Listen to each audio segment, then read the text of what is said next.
तो hello everyone, welcome to रिसर्वाइस academy. और हम लोग आज से स्टार्ट करेंगे टेस्ट सीरीज के डिस्कशन को। ओके। तो हमारा जो टेस्ट है वो अक्टूबर में स्टार्ट हुआ था और पहला टेस्ट हुआ था पॉलिटी और गवर्नेंस के ऊपर। अभी थर्ड या फोर्थ टेस्ट हमारा चल रहा है, तो चलिए खैर हम बातें बाद में करेंगे। डायरेक्टली हम पॉइंट पे आते हैं, तो हम लोग डिस्कस करेंगे टेस्ट वन को। तो टेस्ट वन को हमने दो सेक्शन में डिवाइड किया है, part one part two. Part one में हम लोग डिस्कस करेंगे क्वेश्चन नंबर 1 to 50 और पार्ट टू में हम लोग डिस्कस करेंगे क्वेश्चन नंबर 51 to 100। ओके, तो लेट्स स्टार्ट करते हैं हम लोग। पहला प्रश्न क्या है? पहला प्रश्न ये है कि under which of the following article of the constitution of India has the supreme Court of India recognised the right against adverse effect of climate change. Question के सेंटेंस को ध्यान से पढ़िए, क्या कह रहा है, क्या कह रहा है यहाँ पे?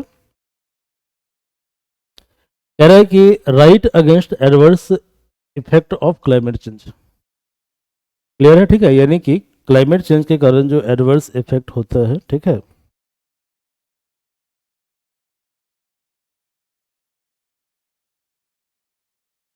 क्लाइमेट चेंज एंड इसका जो रिपरकशन है, एडवर्स इम्पैक्ट है,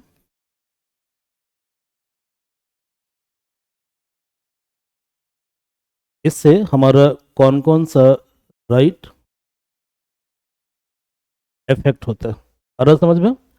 अब यदि ऑप्शन को आप ध्यान से देखेंगे तो ऑप्शन के अंदर जो आर्टिकल है, article 48A। Okay, article 48A it does not talks about right. ये राइट की बात नहीं करता है, ये है DPSP, मतलब कि directive principle of state policy. Clear है? ठीक है। तो directive principle of state policy जो होता है, ये क्या होता है? ये सरकार के लिए, स्टेट के लिए पॉलिसी गाइडलाइन होता है, मतलब कि राज्य के नीति निर्देशक तत्व होते हैं, जिसका पर्पस ये होता है कि राज्य जब पॉलिसी को फॉर्मुलेट करेगी तो DPSP के प्रिंसिपल्स को ध्यान में रखेगी। ठीक है।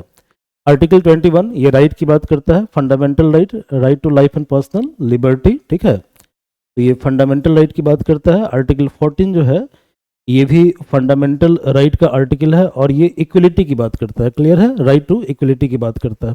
इसका मतलब क्या हुआ कि इन दोनों में से कोई एक ऑप्शन होगा, DPSP का आर्टिकल तो होगा नहीं, क्योंकि ये राइट है नहीं।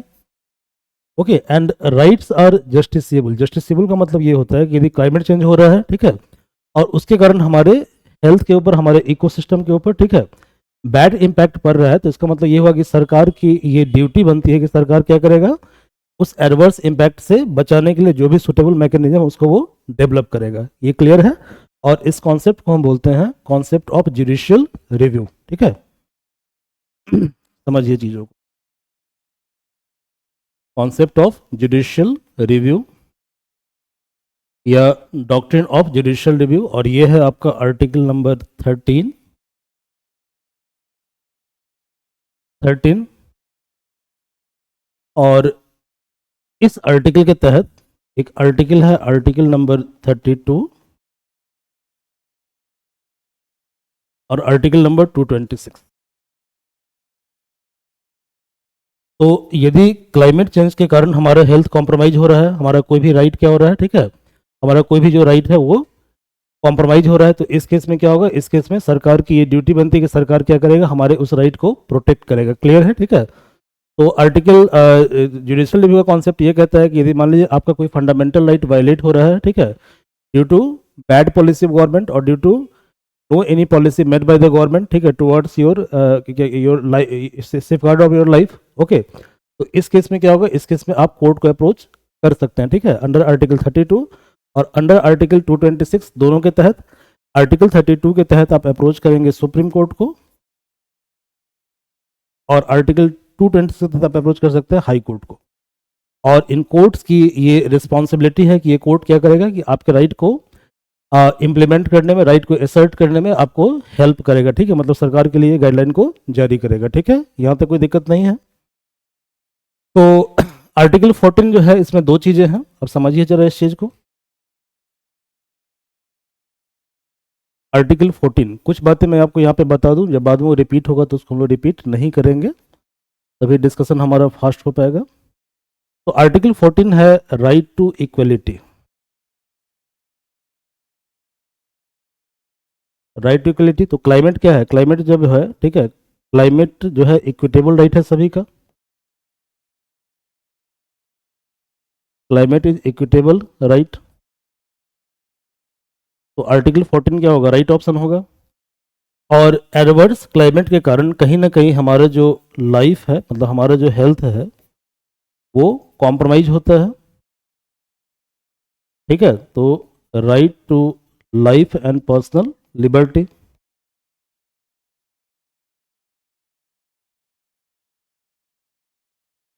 पर्सनल लिबर्टी ये हमारा कॉम्प्रोमाइज होता है।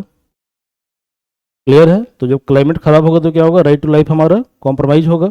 और समझ में, राइट टू लाइफ हमारा कॉम्प्रोमाइज होगा। और इसको तुम फर्दर भी आप इलेबरेट कर सकते हैं, चीज़ों को एक्सपेंड अप कर सकते हैं। क्लाइमेट खराब है तो हम क्या करते हैं, डिजिटल सर्विस को यूज़ करते हैं। डिजिटल सर्विस को हम यूज़ करेंगे तो क्या होगा, पर्सनल लिबर्टी हमारा कॉम्प्रोमाइज होगा। क्लियर है? तो आर्टिकल 21 ये भी इसका आंसर होगा। ठीक है, that's why the correct answer is article 14 and article 21। देखते हैं एक्सप्लेन क्या किया है इन्होंने। तो सुप्रीम कोर्ट ने रिकॉग्नाइज किया है कि right against adverse effect of climate change जो है वो डिस्टिंक्ट फंडामेंटल राइट है कॉन्स्टिट्यूशन का। ठीक है, क्लियर है?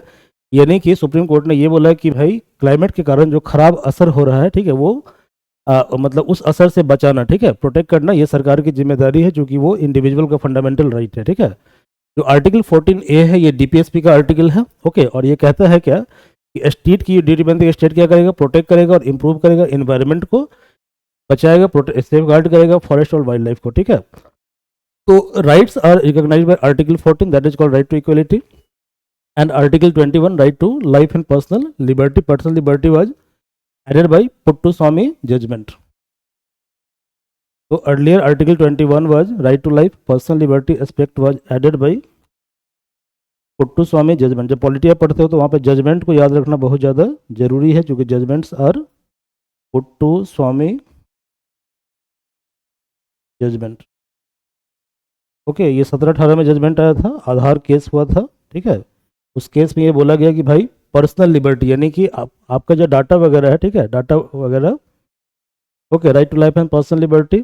ओके, पर्सनल लिबर्टी, तो आपका जो डाटा वगैरह है, जो आधार पर डाटा प्रोवाइड करते हैं, तो डाटा क्या होता है, आपका ब्रीच होता है, तो कहीं ना कहीं आपके फंडामेंटल राइट का वायलेशन है। ठीक है, चलिए आगे देखिए। With reference to constitution of India, ठीक है, यहाँ पे लिखा हुआ है किसके बारे में, यहाँ पे लिखा हुआ है वाइस प्रेसिडेंट ऑफ इलेक्शन के बारे में। आप समझिए इस चीज़ को। ठीक है, ओके, इस चीज़ को आप समझिए।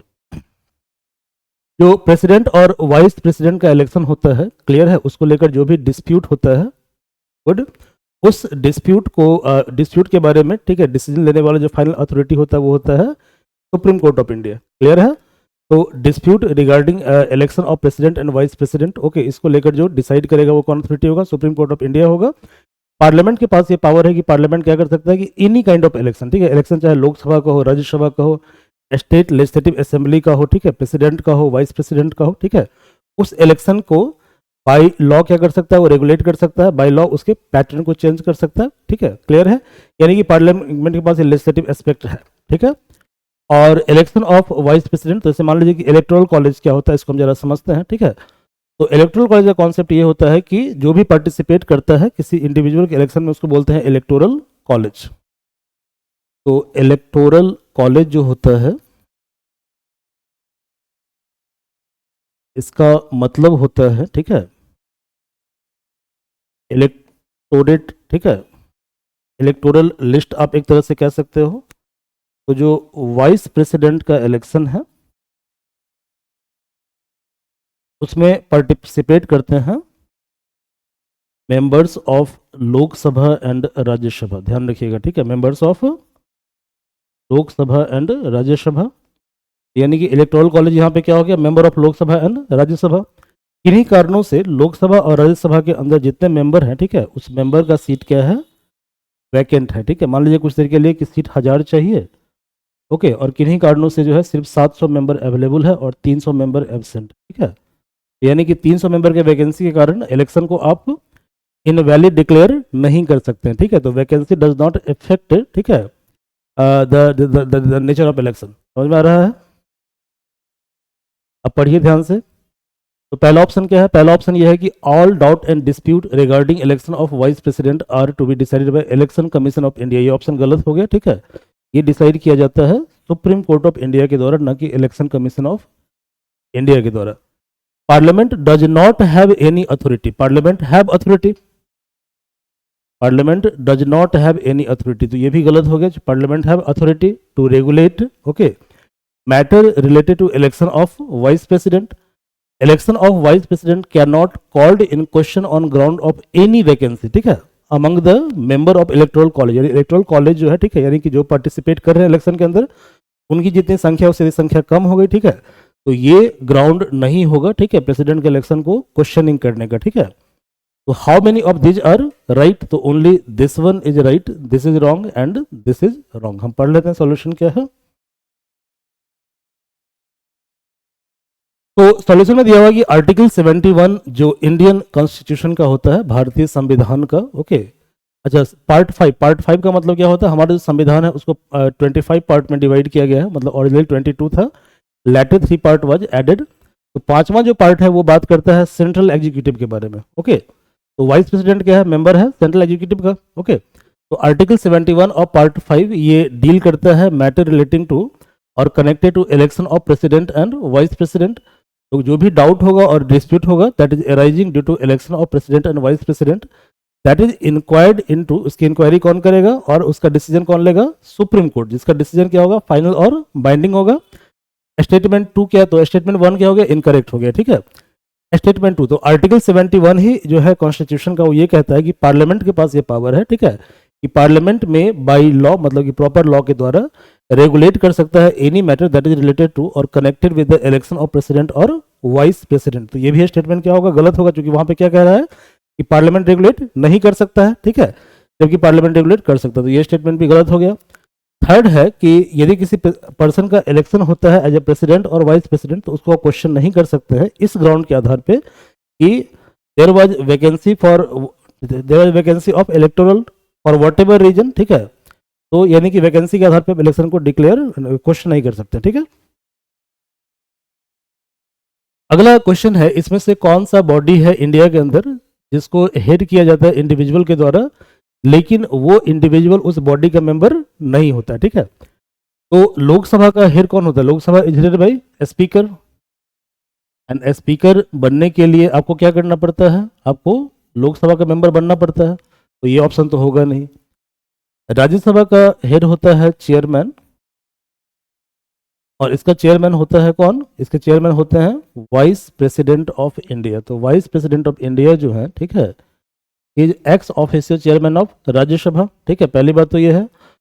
बट दूसरी बात यह है कि वाइस चेयरमैन ऑफ जो वाइस प्रेसिडेंट होते हैं he is not chairman, he is chairman of Rajya Sabha, ठीक है, but he is not member of Rajya Sabha, sorry. तो देखिए क्या है कि जो वाइस प्रेसिडेंट है भैया वो किसी हाउस के चेयरमैन है, कौन सा हाउस के चेयरमैन है, he is chairman of Rajya Sabha, but he is not member of Rajya Sabha, ये मेंबर नहीं है राज्यसभा, क्लियर है। तो ये राज्यसभा के मेंबर नहीं होते हैं, तो ये ऑप्शन क्या होगा, राइट ऑप्शन होगा। क्वेश्चन यही पूछ रहा है इसमें से कौन सा बॉडी है इंडिया के अंदर that is headed by individual who is not member of that body, okay, तो चेयरमैन ऑफ राज्यसभा। विधानसभा में भी सेम चीज है, काउंसिल ऑफ स्टेट में भी सेम चीज है, ठीक। चलिए आगे देखिए, यूनिफॉर्म सिविल कोड के बारे में यहाँ पे कुछ स्टेटमेंट दिया हुआ है। तो यूनिफॉर्म सिविल कोड, मैं पहले आपको बता दूं, यूनिफॉर्म सिविल कोड जो है, ठीक है, ये मेनली डील करता है मैरिज के बारे में, डाइवोर्स के बारे में, ये जो पर्सनल लॉ होते हैं, ठीक है, जैसे कि इनहेरिटेंस ऑफ प्रॉपर्टी वगैरह हो गया, इन सब के बारे में जो लॉ डील करता है उसको बोलते हैं यूनिफॉर्म सिविल कोड। जो कानून, ठीक है, या जो प्रोविजन डील करता है इन सब के बारे में इसको बोलते हैं यूनिफॉर्म सिविल कोड। और यूनिफॉर्म सिविल कोड के बारे में कहाँ पे मेंशन है, तो ये मेंशन है आपको डीपीएसपी के अंदर, डायरेक्टिव प्रिंसिपल स्टेट पॉलिसी के अंदर, ठीक है। तो डीपीएसपी ये कहता है कि स्टेट को ऐसे उपाय ढूंढने चाहिए ताकि यूनिफॉर्म सिविल कोड को पूरे कंट्री के अंदर इंप्लीमेंट किया जा सके। यहाँ पे स्टेट का मतलब क्या है, स्टेट का मतलब यहाँ पे इंडिया है, स्टेट का मतलब आप बिहार या यूपी या पंजाब मत समझ लीजिएगा, ठीक है, बिहार यूपी और पंजाब स्टेट नहीं है, ठीक है, they are simply political division, administrative division of India, ठीक है, क्योंकि स्टेट अकॉर्डिंग टू आर्टिकल 12 क्या होता है, सोवरेन एंटाइटी होता है, ठीक है। तो स्टेट क्या है, सोवरेन एंटाइटी है, क्लियर है। तो बिहार यूपी क्या है, एडमिनिस्ट्रेटिव यूनिट है, तो यहाँ पे स्टेट का मतलब क्या है, इंडिया, ठीक है। तो पहला स्टेटमेंट यहाँ पे दिया है यूनिफॉर्म सिविल कोड के बारे में कि जो कॉन्स्टिट्यूशन ऑफ इंडिया है ये मेंशन करता है कि state shall endeavour to secure for the citizen a uniform civil code throughout the territory of India. तो ये तो राइट है क्योंकि ये आर्टिकल नंबर 44 है, शायद मुझे आर्टिकल याद नहीं है लेकिन सर ये 44 आर्टिकल है, आर्टिकल नंबर 44, या कौन सा आर्टिकल है, ये आर्टिकल नंबर 44 है डीपीएसपी का। डीपीएसपी संविधान के चौथे पार्ट में आता है, both parliament and state legislature can make law on uniform civil code, ये बिल्कुल राइट है, क्योंकि यूनिफॉर्म सिविल कोड जो है उसका उसका प्रोविजन कंकरेंट लिस्ट के बारे में, कंकरेंट लिस्ट के अंदर आता है। मैं आपको थोड़ा बता दूं कंकरेंट लिस्ट के बारे में। तो जो सब्जेक्ट ऑफ लेजिस्लेशन होता है, मतलब कि जो लॉ बनाने का सब्जेक्ट होता है, सब्जेक्ट ऑफ लेजिस्लेशन, ये इंडिया के अंदर फेडरल है, ठीक है। फेडरल का मतलब होता है डिवीजन ऑफ पावर, और डिवीजन ऑफ पावर का मोटा मोटी आप ये मतलब समझ लीजिए कि ये एरिया क्या है, डिमार्केट है, ठीक है।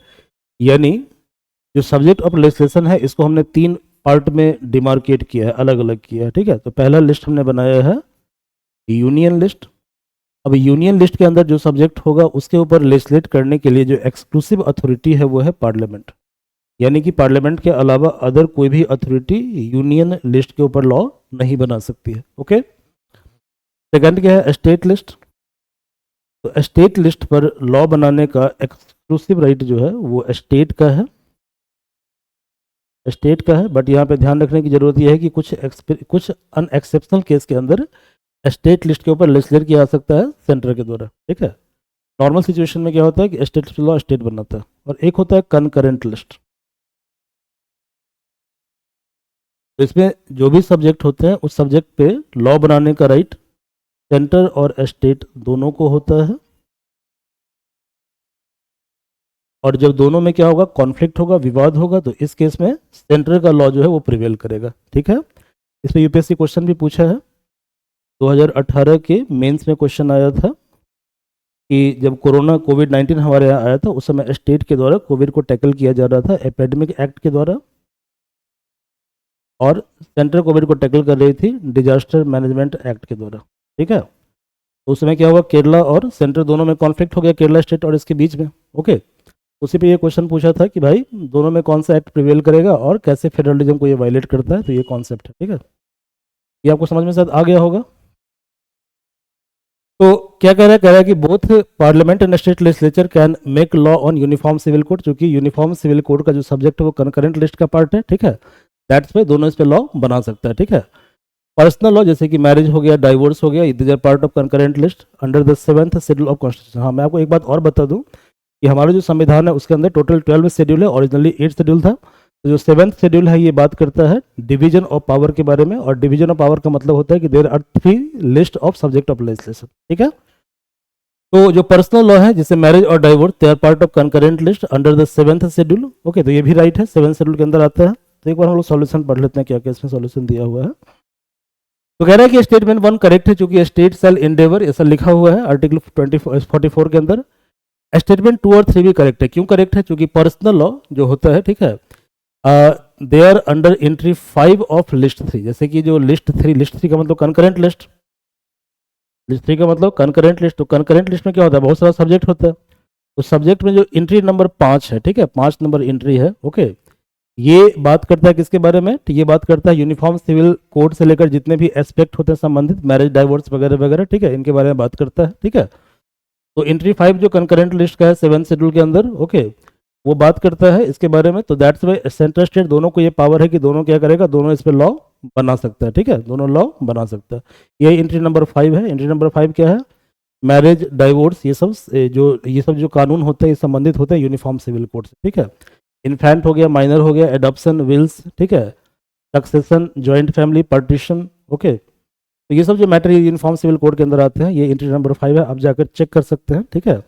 आप नेट पर टाइप कीजिएगा कंकरेंट लिस्ट एंट्री नंबर 5, यही चीज आएगा, एंट्री नंबर 5, ठीक है।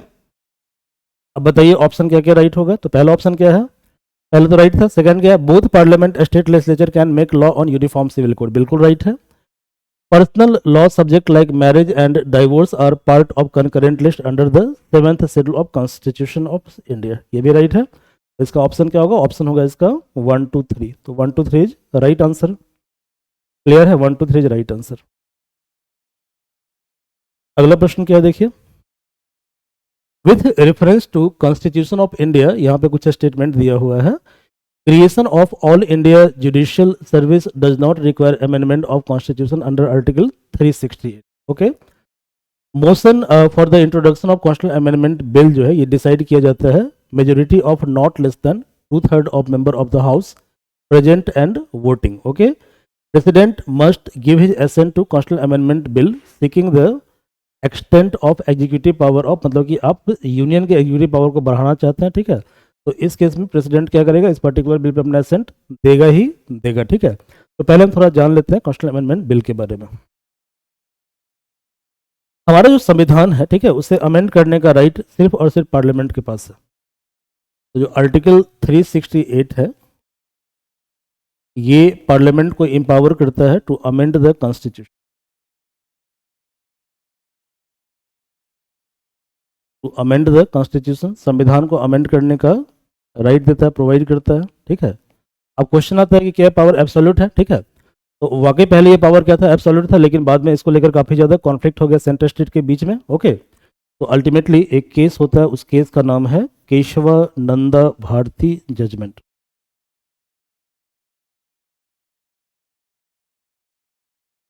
भारती जजमेंट.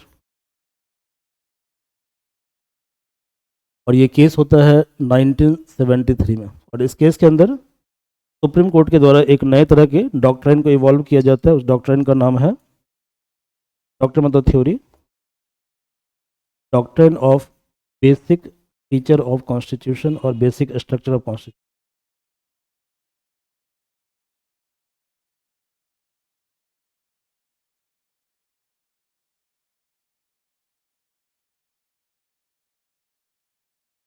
तो सुप्रीम कोर्ट ये कहता है कि भैया जो आर्टिकल 368 है ये एब्सोल्यूट राइट नहीं है, it is not absolute and it is subject to basic feature of constitution. Clear है, बेसिक फीचर ऑफ कॉन्स्टिट्यूशन यानी कि बेसिक फीचर ऑफ कॉन्स्टिट्यूशन को वायलेट करके आप अमेंड नहीं कर सकते हैं किसको, कॉन्स्टिट्यूशन. समझ में आ रहा है, ठीक है. ओके, अब सॉल्यूशन देख लेते क्या क्या लिखा हुआ है.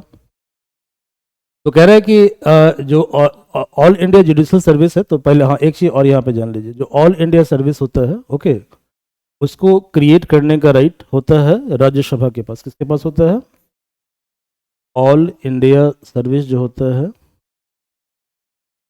It is exclusive authority of Rajya Sabha. फिलहाल 3 ऑल इंडिया सर्विस है. पहला ऑल इंडिया सर्विस है IAS, सेकंड है IPS, और तीसरा फॉरेन सर्विस मत समझ लीजिएगा, एक फॉरेस्ट सर्विस का एग्जाम अलग से होता है, IFOS, इंडियन फॉरेस्ट सर्विस. ये 3 क्या है, ऑल इंडिया सर्विस है, ठीक है. ये बराबर न्यूज में चलता रहता है कि ऑल इंडिया जुडिशल सर्विस भी क्रिएट किया जाए, ठीक है. तो ये कौन सा आर्टिकल यूज करता है राज्यसभा, आर्टिकल नंबर 312. तो आर्टिकल नंबर 312 के तहत राज्यसभा के पास ये पावर है कि Rajya Sabha new kind of all India service को क्रिएट कर सकता है. Good, now come to the point. तो जो all India service, creation of all India service के लिए जो भी बिल आएगा, ठीक है, वो सिंपल मेजोरिटी से पास होगा, वहाँ पे स्पेशल मेजोरिटी रिक्वायर्ड नहीं है. तो पहला स्टेटमेंट क्या हुआ, गलत हो गया, ठीक है, पहला स्टेटमेंट गलत हो गया. और जो संविधान का अमेंडमेंट होता है दैट इज अंडर आर्टिकल 368, ठीक है, 68. सेकेंड क्या है कि जो कॉन्स्टिट्यूशनल अमेंडमेंट बिल है इसको इंट्रोड्यूस हम कर सकते हैं किसी भी हाउस के अंदर, मतलब इसको इंट्रोड्यूस हम राज्यसभा लोकसभा कहीं भी हम कर सकते हैं. सेकंड, इसके मोशन मतलब मोशन फॉर इंट्रोडक्शन जो है it is decided by simple majority, तो it does not require special majority, ठीक है. लेकिन जो कॉन्स्टिट्यूशनल अमेंडमेंट बिल पास होगा दोनों हाउस के अंदर, इट रिक्वायर स्पेशल मेजोरिटी. अब इसका डेफिनेशन भी थोड़ा अलग टाइप का होता है. तो व्हाट इज स्पेशल मेजोरिटी, इसको हम समझते हैं, इस कॉन्सेप्ट को हम समझने की कोशिश. मान लीजिए कि लोकसभा का जो स्ट्रेंथ है, एक ऐसा फिगर लीजिए जो 3 से कट जाए, ठीक है. तो एक फिगर लीजिए कुछ देर के लिए कि 600 स्ट्रेंथ है लोकसभा. क्लियर है, कितना स्ट्रेंथ है लोकसभा का, 600 है स्ट्रेंथ, ठीक है. मेंबर ने, स्ट्रेंथ का मतलब क्या हुआ कि इतना मेंबर उसका अंदर होता है, ठीक है. ओके, तो लोकसभा का स्ट्रेंथ है 600. ये बड़ा अच्छा कॉन्सेप्ट है, इसको समझिए. क्या है कॉन्सेप्ट ऑफ स्पेशल मेजोरिटी. हमने मान लिया कि लोकसभा का स्ट्रेंथ 600 है, तो 600 का 1/2 कितना होगा,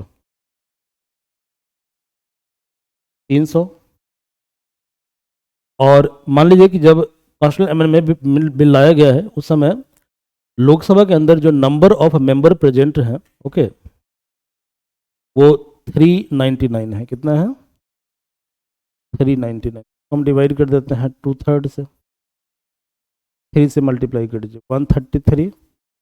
तो कितना हुआ? 266। अब दोनों में ज़्यादा कौन है? दोनों में ज़्यादा है 300। कौन ज़्यादा है? 300। Situation number 1। तो स्पेशल मेजोरिटी का मतलब ये हुआ कि या तो हाउस के स्ट्रेंथ का हाफ, ठीक है, या जितने मेंबर प्रेजेंट है और उसका वोटिंग हो रहा है, ठीक है, उसका 2/3। दोनों में जो भी ज़्यादा होगा उसको माना जाएगा स्पेशल मेजोरिटी। तो इस वाले केस में स्पेशल मेजोरिटी क्या है? 300 है। 300 है, यानी कि 266 मेंबर यदि वोटिंग कर रहा है तो बिल क्या होगा? डिफीट हो जाएगा। बट मान लीजिए यहाँ पर जो नंबर ऑफ मेंबर प्रेजेंट है वो 540 है। इसको मल्टीप्लाई कर दें आप 2/3 से, 3 1 जा 3, तो 180। ये कितना हो गया? 360। तो इस केस में इन दोनों में बड़ा कौन है? बड़ा ये है, ठीक है, तो इसको माना जाएगा स्पेशल मेजोरिटी। ठीक है, इसी को बोलते हैं कॉन्सेप्ट ऑफ स्पेशल मेजोरिटी। तो जो कॉन्स्टिट्यूशनल अमेंडमेंट बिल है उसके लिए जो मोशन लाया जाता है, क्या लाया जाता है? तो 3 बातें हैं। पहली बातें क्या है?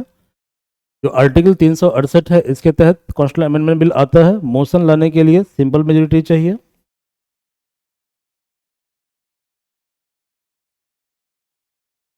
लेकिन बिल को पास होने के लिए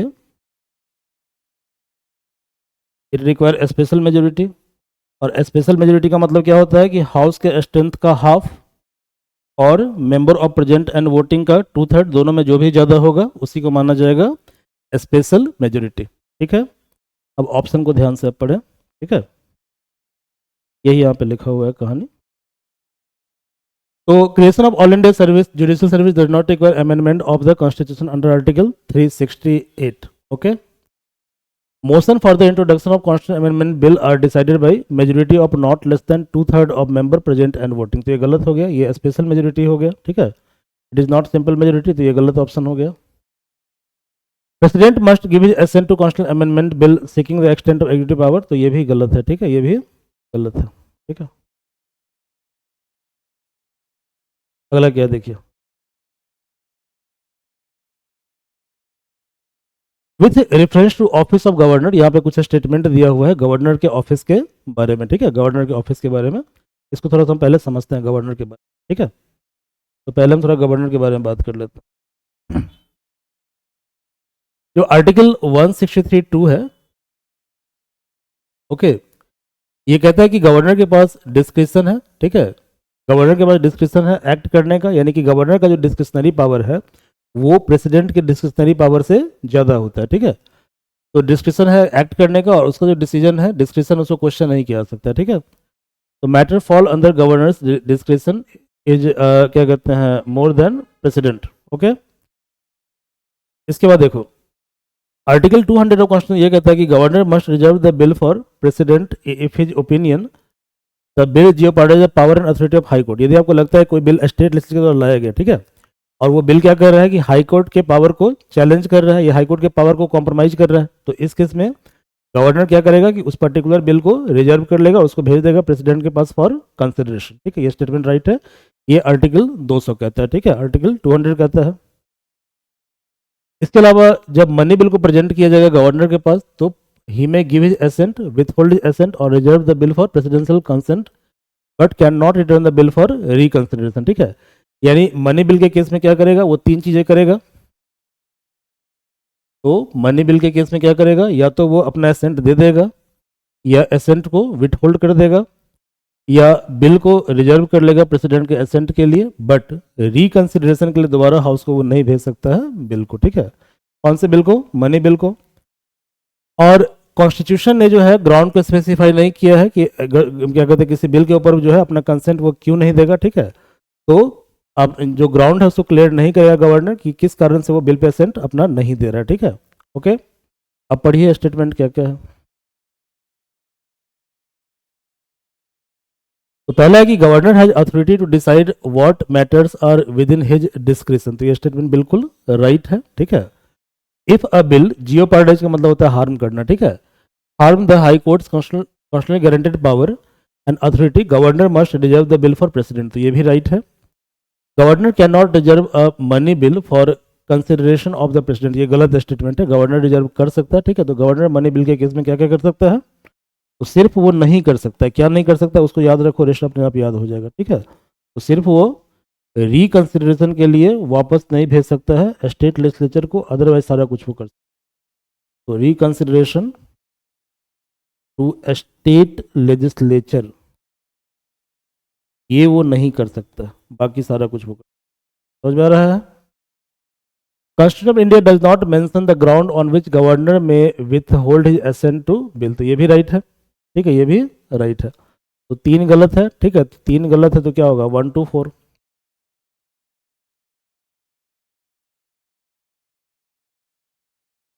अगला प्रश्न क्या है, देखिए यहाँ पे कुछ बिल के बारे में, कुछ रिसेंटली जो अमेंडमेंट हुआ उसके बारे में मेंशन किया हुआ है, ठीक है, और बोल रहा है कि कौन सा मैच राइट है, ठीक है। इसको फर्स्ट में रिवाइज कर लेते हैं। तो देखो जो 104 अमेंडमेंट एक्ट है, 104वां अमेंडमेंट एक्ट है, ये क्या है, ये रिसेंटली काफ़ी चर्चे में है। ये क्या कह रहा है, ये कह रहा है कि भाई SC ST जो है इसका रिजर्वेशन जो है उसको एक्सटेंड किया गया 2030 तक के लिए, ओके। कहाँ पे, लोकसभा के अंदर, स्टेट लेजिस्लेचर के अंदर। लेकिन पहले क्या था कि एंग्लो इंडियन कम्युनिटी के लिए 2 सीट रिजर्व होता था लोकसभा के अंदर, और जो स्टेट लेजिस्लेटिव असेंबली है वहाँ पे 1 सीट रिजर्व होता था एंग्लो इंडियन कम्युनिटी के लिए, ठीक है। तो उसको अब एबॉलिश खत्म कर दिया गया है।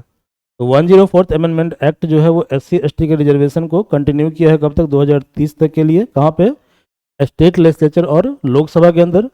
लेकिन एंग्लो इंडियन कम्युनिटी जिसके लिए 2 सीट रिजर्व होता था लोकसभा के अंदर और 1 सीट रिजर्व होता था स्टेट लेजिस्लेटिव असेंबली के अंदर, उसको एबॉलिश कर दिया, उसको डिसकंटिन्यू कर दिया है, तो उसको कर दिया है डिसकंटिन्यू। ये है 104th अमेंडमेंट एक्ट। जो 102 अमेंडमेंट एक्ट है, ठीक है, इसने क्या किया है, जो national commission for backward class है इसको प्रोवाइड किया है कॉन्स्टिट्यूशनल बॉडी का दर्जा। क्लियर है, तो NCBC अब क्या है, अब ये कॉन्स्टिट्यूशनल बॉडी है, ठीक है, बॉडी है। इसके अलावा जो 105th अमेंडमेंट एक्ट है, इसने क्या किया, इसने आर्टिकल को चेंज कर दिया, फंडामेंटल आर्टिकल को रिवाइज किया है 105th अमेंडमेंट एक्ट, आर्टिकल 15 और आर्टिकल 16 को, और इसके तहत EWS को रिजर्वेशन दिया गया है, ठीक है। तो देखो, हाँ हाँ ठीक है, सही है ये।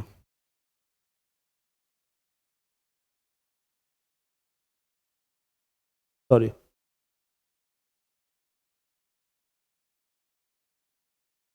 ओके। 105th अमेंडमेंट एक्ट के तहत स्टेट गवर्नमेंट क्या करेगा, डिसाइड करेगा सोशियली एजुकेशनली बैकवर्ड क्लास को, 103, आई एम सॉरी, ठीक है। जो 103 अमेंडमेंट एक्ट है उसके तहत आर्टिकल 15(6) और आर्टिकल 16(6) ये ऐड किया गया है, ओके। और 10% रिजर्वेशन प्रोवाइड किया गया है इकोनॉमिकली वीकर सेक्शन EWS को अमंग नॉन OBC और non SC ST section of population, okay. और 106 अमेंडमेंट एक्ट ये बहुत अच्छा अमेंडमेंट एक्ट था, ठीक है। इसमें क्या है कि महिलाओं के रिप्रेजेंटेशन को लेजिस्लेटिव बॉडी के अंदर बढ़ाने के लिए जो है, ठीक है, 1/3 रिजर्वेशन का प्रोविजन है, ओके। तो क्या है ये, पार्लियामेंट अप्रूव किया है 106 अमेंडमेंट एक्ट को, ओके, जो रिजर्व करेगा 1/3 of seat in Lok Sabha and state legislature for women, ठीक है, विमेन, ओके। ये आप समझ में आपको आ गया। नाउ रीड, क्या कह रहा है, पहला कह रहा है कि 104th अमेंडमेंट एक्ट, ठीक है, ये कह रहा है कि constitutional status to national commission for backward class, तो देखो 104 नहीं है, 102 है, ओके। तो 102 है, ओके, 102, तो पेयर 1 क्या हुआ, गलत हो गया, तो 1 हो गया गलत, क्योंकि ये 102 होगा, ठीक है, 102 होगा, तो ये गलत हो गया। 105 अमेंडमेंट एक्ट जो है ये reservation for economically weaker section, तो ये भी गलत है, क्योंकि कितना है, 103 है ना, ये है आपका 103, 103, ठीक है, फॉर EWS रिजर्वेशन 103, ये भी गलत हो गया। 106 ये राइट है, reservation in Lok Sabha and Rajya Sabha, मतलब लेजिस्लेचर फॉर वीमेन, तो ओनली 1 क्या होगा, राइट होगा, तो ये राइट है, ठीक है, तो ये गुड। अगला क्वेश्चन देखिए, अगला प्रश्न, यहाँ पे कुछ स्टेटमेंट दिया हुआ है, manner of election of president, extent of executive power of state और list mentioned in 7th schedule. Okay, how many of above provision need ratification by state legislature for amendment. अब यहाँ पे थोड़ा दिमाग लगाना है आपको, ठीक है। आपने पढ़ा है फेडरलिज्म का कॉन्सेप्ट, तो जहाँ जहाँ फेडरल एस्पेक्ट होगा, ठीक है, वहाँ पे कॉन्स्टिट्यूशन को अमेंडमेंट करने के लिए रिक्वायरमेंट किसका है, half of the state legislature का, ठीक है। तो देखो, जो कॉन्स्टिट्यूशन अमेंडमेंट एक्ट है दो तरीके से होता है, एक तो सिंपली पार्लियामेंट के अप्रूवल से हो जाता है, तो पार्लियामेंट के अप्रूवल से वहाँ पे होता है जहाँ पे फेडरल एस्पेक्ट इन्वॉल्व नहीं होता है, ठीक है, क्लियर है। लेकिन जो कॉन्स्टिट्यूशन अमेंडमेंट एक्ट है उसमें क्या होगा कि इसको पार्लियामेंट का जो दोनों हाउस है वहाँ पे बिल पास होना चाहिए मेजोरिटी से। स्पेशल मेजोरिटी क्या होता है मैंने आपको बता दिया, plus half of the state में सिंपल मेजोरिटी से पास होना चाहिए। तो ये कहाँ पे होगा, ये होगा आपको जहाँ पे फेडरल स्ट्रक्चर इन्वॉल्व होगा, सिंपल मेजोरिटी। फॉर एग्जांपल जो आपके यहाँ जीएसटी बिल आया था, क्या आया था, जीएसटी बिल। तो जीएसटी बिल में आप क्या कर रहे थे, आप स्टेट का जो है टैक्सेशन पावर उसको इंटीग्रेट कर रहे थे सेंटर के साथ, ठीक है। यानी आप क्या करें, फेडरल एस्पेक्ट को, टैक्सेशन क्या है, डिवीजन ऑफ पावर है ना, कि टैक्स लगाने का पावर सेंटर के पास भी है और टैक्स लगाने का पावर स्टेट के पास भी है, ठीक है। लेकिन दोनों पावर को आप क्या कर रहे हो, जो डिवीजन ऑफ पावर है यानी कि फेडरल पावर है, federation of division of power, ठीक है, उसको आप इंटीग्रेट कर रहे हो। तो फेडरल एस्पेक्ट क्या है, इफेक्ट हो रहा है, ठीक है। तो वहां पे क्या हुआ, वहां पे बिल पास होगा लोकसभा के अंदर, राज्यसभा के अंदर, plus half of the state से उसको अप्रूव होना चाहिए बाय सिंपल मेजोरिटी, ठीक है। अब पढ़िए यहाँ पे कह रहा है क्या कि how many of above provision need ratification by state legislature for their amendment. अब यहाँ पे manner of election of president, president का जो इलेक्टोरल कॉलेज होता है, इलेक्टोरल कॉलेज जो होता है प्रेसिडेंट का, ओके, वहाँ जो पार्टिसिपेट करते हैं वो कौन करते हैं, member of parliament from Lok Sabha and Rajya Sabha and MLA from state legislative assembly, clear है। तो यहाँ पे फेडरल एस्पेक्ट क्या इन्वॉल्व है। तो मान लो हमने अमेंडमेंट एक्ट लाया, ओके, और वहाँ पे हमने एक प्रोविजन डाल दिया कि भाई अब ये स्टेट पार्टिसिपेट ही नहीं करेगा, ओके, तो इसका एस्पेक्ट क्या होगा, कहीं ना कहीं डिस्टर्ब हो गया। या हमने एक नया एस्पेक्ट लाया जो कि एमएलसी पार्टिसिपेट नहीं करता अभी, ठीक है, करंट में पार्टिसिपेट नहीं करता। तो हमने क्या किया, हमने बोला कि अब एमएलसी जो होगा, जो लेजिस्लेटिव काउंसिल का मेंबर है, वो भी इलेक्टोरल कॉलेज और प्रेसिडेंट का पार्ट होगा। तो क्या फेडरल एस्पेक्ट इन्वॉल्व हो गया, ठीक है। तो यानी कि जहाँ जहाँ फेडरल एस्पेक्ट इन्वॉल्व होगा वहाँ पे स्टेट के द्वारा बिल को अप्रूव होना जरूरी है। तो पहला ऑप्शन क्या दिया है, manner of election of president, तो ये राइट होगा। Extent of executive power of the state, मतलब कि स्टेट का एग्जीक्यूटिव पावर बढ़ाना है, ठीक है, बढ़ाना है, ओके, तो ये भी हो सकता है। लिस्ट मेंशन 7th शेड्यूल, देखो जीएसटी जो 7th शेड्यूल है वो क्या है तुम्हारा, डिवीजन ऑफ पावर। तो डिवीजन ऑफ पावर का मतलब फेडरलिज्म, तो ये तो पक्का होगा, तो 1-3 पक्का होगा, 2 पे हमको थोड़ा डाउट है, ठीक है। देख लेते क्या इसका आंसर है, तो पढ़ लेते सॉल्यूशन क्या है। तो the manner of election of president ये है, extent of executive power of union state ये भी होगा, ठीक है, यानी कि जो एग्जीक्यूटिव पावर है सेंटर का भी बढ़ाना है, स्टेट का भी बढ़ाना है। तो कहीं ना कहीं फेडरल एस्पेक्ट क्या हो रहा है, चेंज हो रहा है, जैसे GST. Supreme court and high court, okay, distribution of legislative power मतलब 7th शेड्यूल। इसके अलावा representation of state in parliament, okay, और प्रोविजन ऑफ आर्टिकल 368 itself। इसको रटने की आवश्यकता नहीं है, कहीं कहीं आप थोड़ा सा लॉजिक भी लगाइए तो लॉजिक से भी चीज़ें क्लियर हो जाता है। Just wait for a minute, ये कहीं कहीं लॉजिक से भी क्लियर हो जाती है, गुड। तो यहाँ पे इसका आंसर क्या होगा, इसका आंसर तीनों हो जाएगा, ठीक है, इसका आंसर तीनों होगा, तो ऑल 3 होगा, ऑल 3 होगा। With reference to constitution of India, यहाँ पे कुछ स्टेटमेंट दिया हुआ है, right to education, right to practice any profession और to carry on any occupation, right to property, protection of language, script and culture of minority, right to move freely through the territory of India. तो इसमें से कौन सा right है जो available है citizen of Britain को जो इंडिया में रह रहा है। अब यहाँ पे एक बात ध्यान रखिए, ठीक है, it is very very important, fundamental right available to citizen only. तो ये है आपका article number 15, article 16, article 19, article 29, article 30, okay. तो ये सिर्फ और सिर्फ इंडियन सिटीजन के लिए है, ठीक है।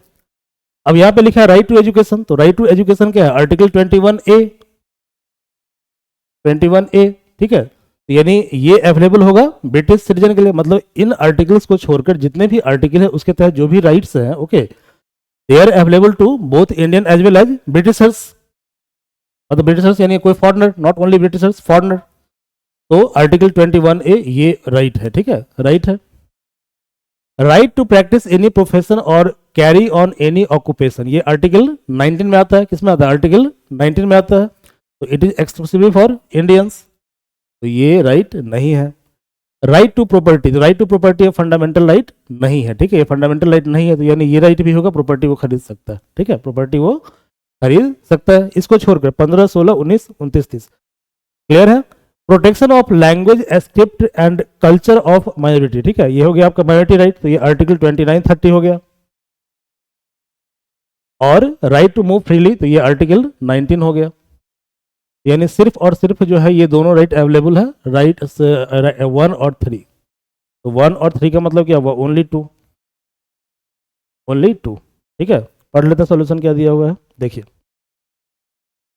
तो दिया हुआ है कि जो fundamental right available to citizen only, there article 15, article 16, article 19, okay, article 29, article 30, इसको याद रखिएगा, it is very very important, ठीक है। With respect to overseas citizen of India card holder, यहाँ पे कुछ स्टेटमेंट दिया हुआ है, ठीक है। दो तरह का इंडियन होता है, ध्यान रखिएगा, ठीक है। इंडियन जो विदेशों में रहते हैं, एक होता है एनआरआई और एक होता है ओसीआई। तो एनआरआई कौन है? एनआरआई इंडियंस जो विदेश के, जो इंडियन है लेकिन विदेश के अंदर रहकर जॉब कर रहे हैं, ठीक है, वो एनआरआई है, ठीक है। ओसीआई कौन है? OCI person of Indian origin है लेकिन उनके पास क्या कहते हैं, उनके पास सिटीजनशिप है फॉरेन कंट्री का, इसको बोलते हैं ओसीआई, ठीक है। तो ओसीआई कौन है? ओसीआई है इंडियन, ठीक है, person of Indian origin, person of Indian origin, okay, जो फॉरेन कंट्री के अंदर रहते हैं उसके पास फॉरेन कंट्री का सिटीजनशिप भी है, ठीक है। एनआरआई कौन है? जो इंडियन है लेकिन वो विदेशों में रह रहे हैं, ठीक है, एनआरआई, ओके। अब पढ़ते हैं क्या है। तो OCI card holder is a citizen of India who is ordinarily residing outside India, तो ये गलत हो गया, ठीक है, is not citizen of India, is not citizen of India, ठीक है। तो ये स्टेटमेंट क्या हुआ? गलत हो गया। तो पहला स्टेटमेंट क्या है? गलत है। तो देखो वैसे पहला गलत है तो उससे आंसर आ गया, ओनली बी होगा राइट। लेकिन अब ये चालाकी मत करना, यूपीएससी तुमसे ज़्यादा चालाक है, ठीक है। यूपीएससी ने अब क्या किया है, एलिमिनेशन मेथड को हटाने के लिए अब कर दिया है 1 पेयर 2 पेयर। तो आंसर तो 3 आ गया हमारे पास, बट हर एक ऑप्शन को ध्यान से पढ़िएगा, ठीक है, यूपीएससी आपसे ज़्यादा स्मार्ट है, ओके। चलिए, they are entitle to hold public office in India, तो ये इंटाइटल ना पब्लिक ऑफिस को होल्ड कर सकता है और ना ही ये वोट में पार्टिसिपेट कर सकता है, ध्यान रखिएगा, ठीक है। तो इनके पास वोटिंग राइट नहीं है भाई, और ना ही पब्लिक ऑफिस को ये होल्ड कर सकता, ये नहीं है इसके पास, ये भी गलत हो गया। They are provided with multiple entry life long visa for visiting India, ये राइट है, ठीक है। इनके पास क्या है कि स्पेशल वीजा होता है, इवन इंडिया में लंबे समय तक स्टे करने के लिए इनको लोकल पुलिस से रजिस्टर करना भी नहीं पड़ता, ये सुविधा है इनके पास। तो only 3 is right, rest options are wrong. अब थ्योरी पढ़ लीजिएगा, यहाँ पे लिखा हुआ है पूरा चीज, ठीक है। यहाँ पे कुछ स्टेटमेंट दिया हुआ है प्रियम्बल ऑफ इंडियन कॉन्स्टिट्यूशन के बारे में। तो कहता है based on objective resolution drafted and moved by Pandit Jawaharlal Nehru, ये राइट है बिल्कुल, ठीक है। ये ऑब्जेक्टिव रिजोल्यूशन को लाया गया था कॉन्स्टिट्यूंट असेंबली के अंदर, हमने एक प्लेलिस्ट तैयार किया हुआ है, ठीक है। अब जो हमारे चैनल पे जाएंगे तो वहाँ पर एक प्लेलिस्ट है इंडियन पॉलिटी का, वहाँ हमने पॉलिटी का बहुत सारा चैप्टर करवाया हुआ है और वो प्लेलिस्ट अभी लगातार अपडेट होगा, ओके। अभी उसमें फंडामेंटल राइट चल रहा है, तो फंडामेंटल राइट के पहले जितना भी टॉपिक है आप वहाँ से भी देख सकते हैं, वहाँ पे यूपीएससी का पूरा क्वेश्चन सॉल्व करवाया गया है, ठीक है, वहाँ आप देख लीजिएगा, ओके। तो जो ऑब्जेक्टिव रिजोल्यूशन इसको मूव किया गया था कॉन्स्टिट्यूंट असेंबली के अंदर, तो इसको ड्राफ्ट कौन किया था? इसको ड्राफ्ट किए थे पंडित जवाहरलाल नेहरू, ठीक है। तो यानी कि प्रेमल का जितना भी एस्पेक्ट है, ओके, मैक्सिमम एस्पेक्ट कहाँ से लिया गया है? ऑब्जेक्टिव रिजोल्यूशन से लिया गया है। तो स्टेटमेंट 1 बिल्कुल राइट है, तो 1 क्या है? बिल्कुल राइट है, 1 राइट है। It describe India as a union of state, तो गलत है ये, चूंकि India as a union of state इसको डिस्क्राइब किया जाता है आर्टिकल 1 के द्वारा। किसके द्वारा? आर्टिकल 1 के द्वारा, ओके, न कि प्रियम्बल के द्वारा। It originally content the phrase unity of nation which was later replaced by unity and integrity of nation, very good, ठीक है। तो देखिए क्या हुआ कि हमारे यहाँ जब 42वां संविधान संशोधन हुआ, कॉन्स्टिट्यूएंट ठीक है, जब 42वां संविधान संशोधन हुआ, 42nd कॉन्स्टिट्यूशन अमेंडमेंट एक्ट आया 1976 में, इसको लाया गया था इंदिरा गांधी जी के द्वारा। तो मैं इसके लिए कोड बनाया हूँ सिस्टर इंदिरा, सिस्टर इंदिरा, क्योंकि इन्होंने ही लाया था, इस गवर्नमेंट ने लाया था। तो यहाँ पे सिक्स में तीन, दो एस और एक आई है, ठीक है। तो एस का मतलब सेक्युलर, एस का मतलब सेक्युलर, आई का मतलब इंटीग्रिटी,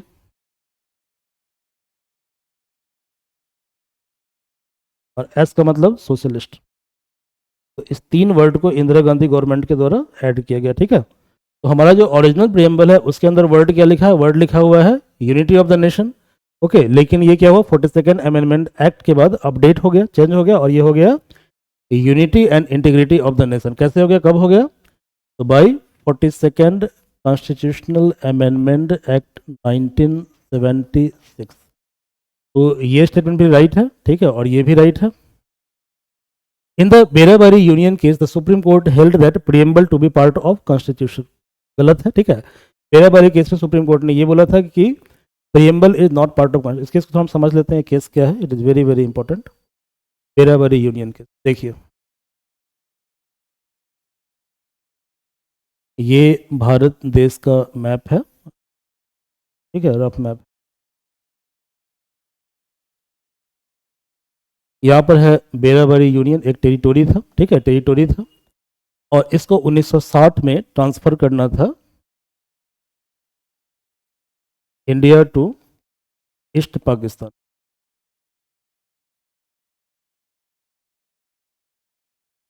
यही ईस्ट पाकिस्तान 1971 में बन गया बांग्लादेश।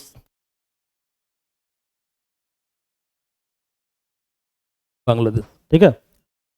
तो बेराबारी यूनियन केस में क्या था कि बेराबारी टेरिटोरी को ट्रांसफर करना है ईस्ट पाकिस्तान को, इसको लेकर काफ़ी प्रोटेस्ट हुआ। तो बाद में सुप्रीम कोर्ट ने ये डिसीजन सुनाया, ठीक है, कि यदि आप टेरिटोरी को जो है किसी अदर कंट्री के फेवर में क्या करते हो, आप छोड़ देते हो, ठीक है, किसी अदर कंट्री को देते हो, तो इस केस में क्या करना पड़ेगा, आपको अमेंड करना पड़ेगा कॉन्स्टिट्यूशन, ठीक है। तो if Indian territory is transfer to foreign territory you have to amend the constitution, ऐसा बोला गया बेराबारी केस के अंदर, ठीक है। लेकिन बाद में क्या हुआ, कुछ समय के बाद सुप्रीम कोर्ट का दोबारा एक जजमेंट आता है,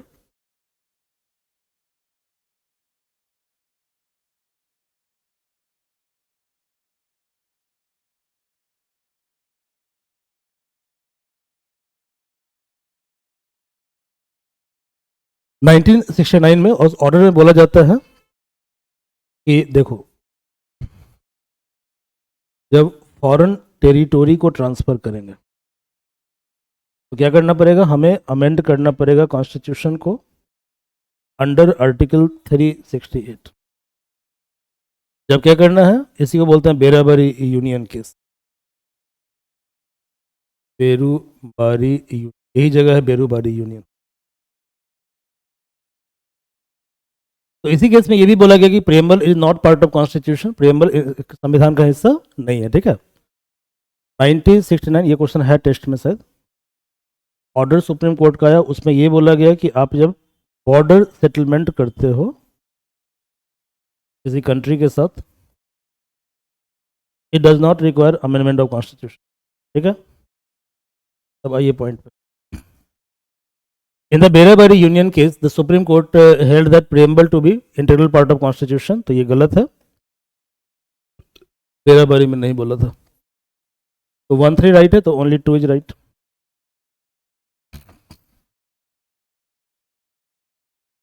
ये लिखा हुआ पढ़ लीजिएगा इसको, ठीक है आप लोग।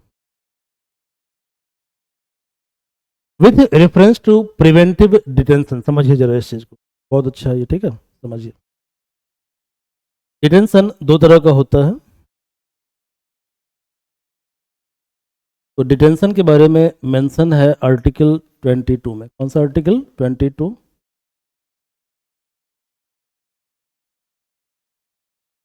एक होता है प्रिवेंटिव और एक होता है प्यूनिटिव।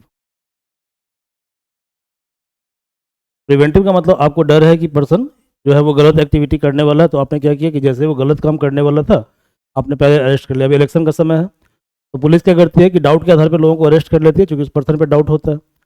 तो प्रिवेंटिव डिटेंशन में क्या होता है कि किसी पर्सन को इंडिया में आप मैक्सिमम 3 मंथ के लिए डिटेन कर सकते हो। और ये डिटेंशन जो है वो 3 मंथ से ज़्यादा भी हो सकता है, ठीक है, यदि एक एडवाइजरी बॉडी होगा और यदि वो एडवाइज करता है तो उस बॉडी के आधार पे, एडवाइजरी बोर्ड के डिसीजन के आधार पे इसको एक्सटेंड किया जा सकता है मोर देन 3 मंथ।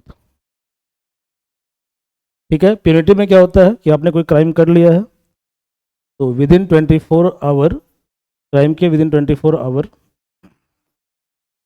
इस पर्सन को क्या करना है, आपको इस पर्सन को रखना है, ठीक है, बिफोर जुडिशियल मजिस्ट्रेट, और वो डिसाइड करेगा, वो चार्ज को इन्वेस्टिगेट करेगा। तो यहाँ पे 24 आवर का टाइमलाइन है। यहाँ पे क्या है कि विदाउट 24 आवर का टाइमलाइन के मैक्सिमम 3 मंथ तक आप डिटेन पर्सन को कर सकते हैं, ठीक है, और 3 मंथ से ज़्यादा आप कर सकते हैं on the basis of decision of advisory board. ये क्लियर है। और आर्टिकल 22 इतना आपको याद रखना है। पढ़िए। Any person who is detained under the preventive detention law shell be produced before nearest magistrate within 24 hour of such arrest. ये गलत है, क्योंकि आपने क्या पढ़ा है कि प्रिवेंटिव डिटेंशन में उसको मजिस्ट्रेट सामने ले जाने की आवश्यकता ही नहीं है। ये स्टेटमेंट गलत हो गया। 3 मंथ तक उसको डिटेन कर सकता है। No law providing for preventive detention shall authorise the detention of person for period of more than 3 month under any circumstance. ठीक है, तो अभी तक जो लॉ है वो तो बोलता है कि 3 मंथ के लिए कर सकते हैं, लेकिन क्या है कि on the basis of advisory board, okay, आप 3 मंथ से ज्यादा भी कर सकते हैं। तो ये स्टेटमेंट भी क्या हो गया, गलत हो गया। ठीक है। थर्ड लिखा है कि only parliament can make a law providing preventive detention. नहीं, प्रिवेंटिव डिटेंशन को लेकर जो है, ठीक है, प्रिवेंटिव डिटेंशन का जो सब्जेक्ट ऑफ लेजिस्लेशन है ये आपको कंकरेंट लिस्ट में आता है। किसमें आता है, कंकरेंट लिस्ट में आता है। तो कंकरेंट लिस्ट का मतलब क्या हुआ कि पार्लियामेंट स्टेट दोनों लॉ बना सकता है। ठीक है, तो दोनों ही लॉ बना सकता है इसके ऊपर। तो ये भी स्टेटमेंट क्या है, गलत है। यहाँ पे क्या पूछ रहा है कि इसमें से कौन सा स्टेटमेंट गलत है, तो तीनों स्टेटमेंट गलत है। इसका आंसर होगा, हम पढ़ लेते हैं सॉल्यूशन क्या है। तो आर्टिकल 22 क्लाउज 2 ये कहता है कि every person who is arrested और detained in custody shall be produced before the nearest magistrate within a period 24 hour. ठीक है, कौन, जो अरेस्ट और डिटेन किया गया है। ओके, बट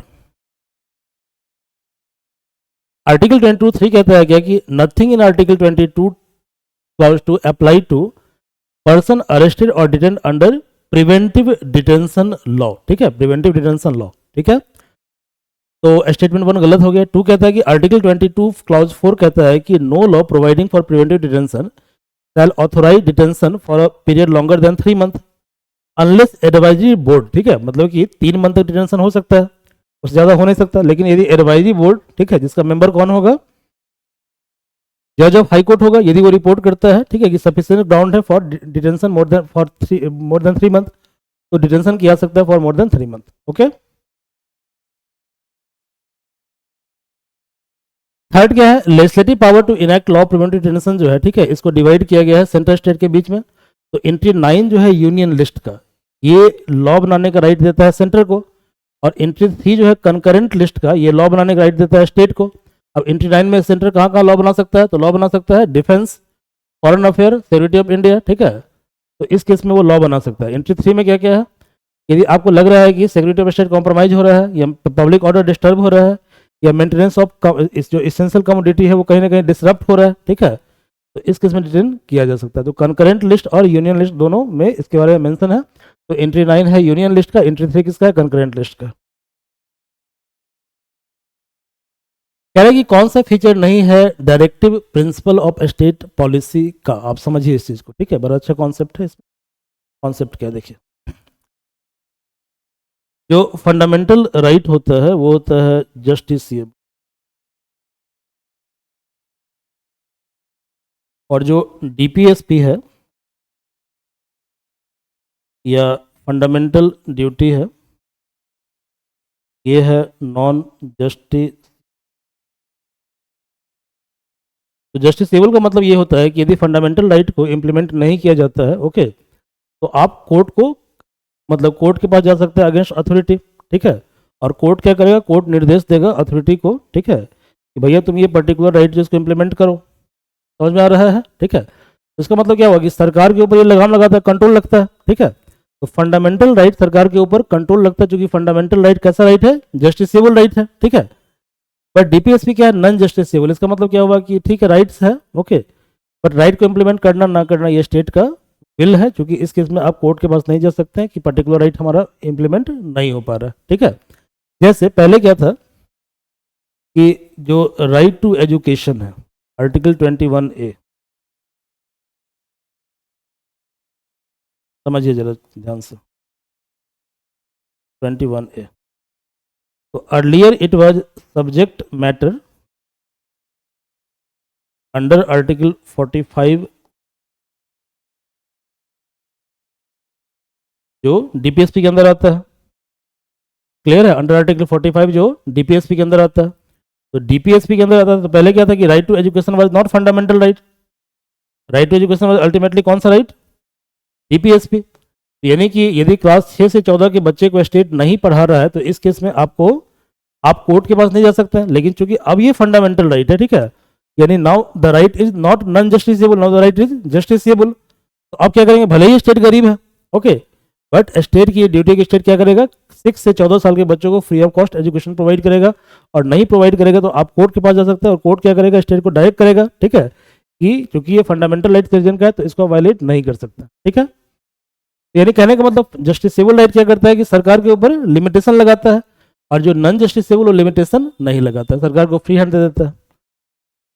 तो देखिए कहता है कि डीपीएसपी, तो it is the duty of state to apply this principle in making law, ये राइट है। डीपीएसपी क्या होता है, इसका फुल फॉर्म होता है directive principle of state policy. Directive का मतलब निर्देश और प्रिंसिपल मतलब सिद्धांत, और स्टेट पॉलिसी का मतलब राज्य की नीति, तो राज्य की नीति के लिए सिद्धांत।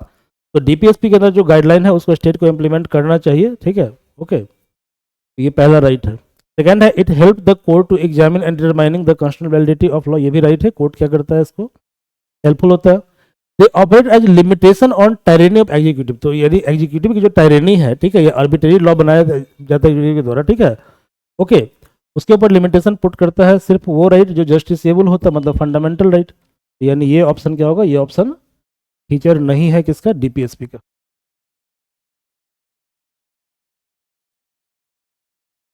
इफ देयर इज वैकेंसी, समझिए बड़ा अच्छा कॉन्सेप्ट है, ठीक है। देखिए जब प्रेसिडेंट का सीट खाली होगा तो प्रेसिडेंट के ड्यूटी को डिस्चार्ज करेगा द वाइस प्रेसिडेंट। जब प्रेसिडेंट वाइस प्रेसिडेंट दोनों का सीट खाली है तो इस केस में जो सीजे होंगे, चीफ जस्टिस ऑफ इंडिया, वो करेंगे। और जब ये तीनों खाली है तो इस केस में सीनियर मोस्ट जज जो अवेलेबल है सुप्रीम कोर्ट के, जज ऑफ सुप्रीम कोर्ट अवेलेबल, ठीक है। क्वेश्चन है कि if there is vacancy in the office of president, vice president and the CJI who discharge the function of president, speaker of Lok Sabha नहीं होगा, डेप्यूटी चेयरमैन राज्यसभा ये भी नहीं होगा, सीनियर मोस्ट जज ऑफ सुप्रीम कोर्ट अवेलेबल ये होगा, ठीक है, senior most governor of state ये भी नहीं होगा, ये भी गलत है, ओके। तो ऑप्शन सी क्या करेक्ट है, according to president discharge of function act 1969, ठीक है, president, vice president, chief justice जब तीनों अवेलेबल नहीं होगा तो सीनियर मोस्ट जज ऑफ सुप्रीम कोर्ट अवेलेबल वो क्या करेगा, डिस्चार्ज करेगा फंक्शन ऑफ प्रेसिडेंट को तब तक जब तक नया प्रेसिडेंट का इलेक्शन नहीं हो जाता। प्रेसिडेंट रूल के बारे में यहाँ पे कुछ स्टेटमेंट दिया हुआ है, इसको हम जरा समझते हैं, ठीक है। तो देखिए पहले दो बातें इसको समझिए, कॉन्सेप्ट क्या है प्रेसिडेंट रूल।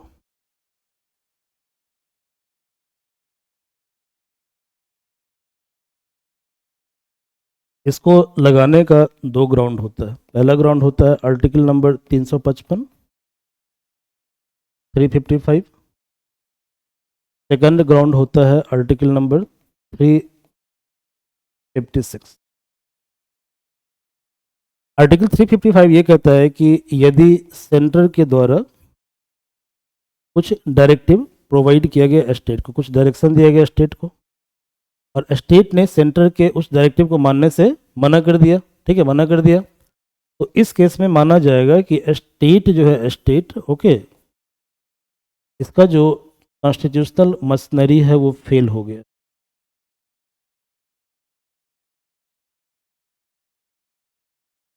मशीनरी क्या हो गया है, इसका फेल हो गया है। तो कॉन्स्टिट्यूशनल मशीनरी फेल होने का मतलब ये होता है कि ये संविधान के अकॉर्डिंग काम नहीं कर रहा है, ठीक है। और जो कॉन्स्टिट्यूशनल मशीनरी का फेल होना ये कॉमन ग्राउंड है आर्टिकल 356 को लगाने के लिए। तो इस केस में सेंटर यहाँ पर इम्पोज कर सकता है आर्टिकल 356 के तहत प्रेसिडेंट रूल, ठीक है। और आर्टिकल 356 ये कहता है कि यदि किसी स्टेट के अंदर कॉन्स्टिट्यूशनल मशीनरी फेल हो गया है, ओके, तब भी प्रेसिडेंट रूल को लागू किया जा सकता है। तो ये दो ग्राउंड है। अब क्या होता है जब प्रेसिडेंट रूल लागू होता है?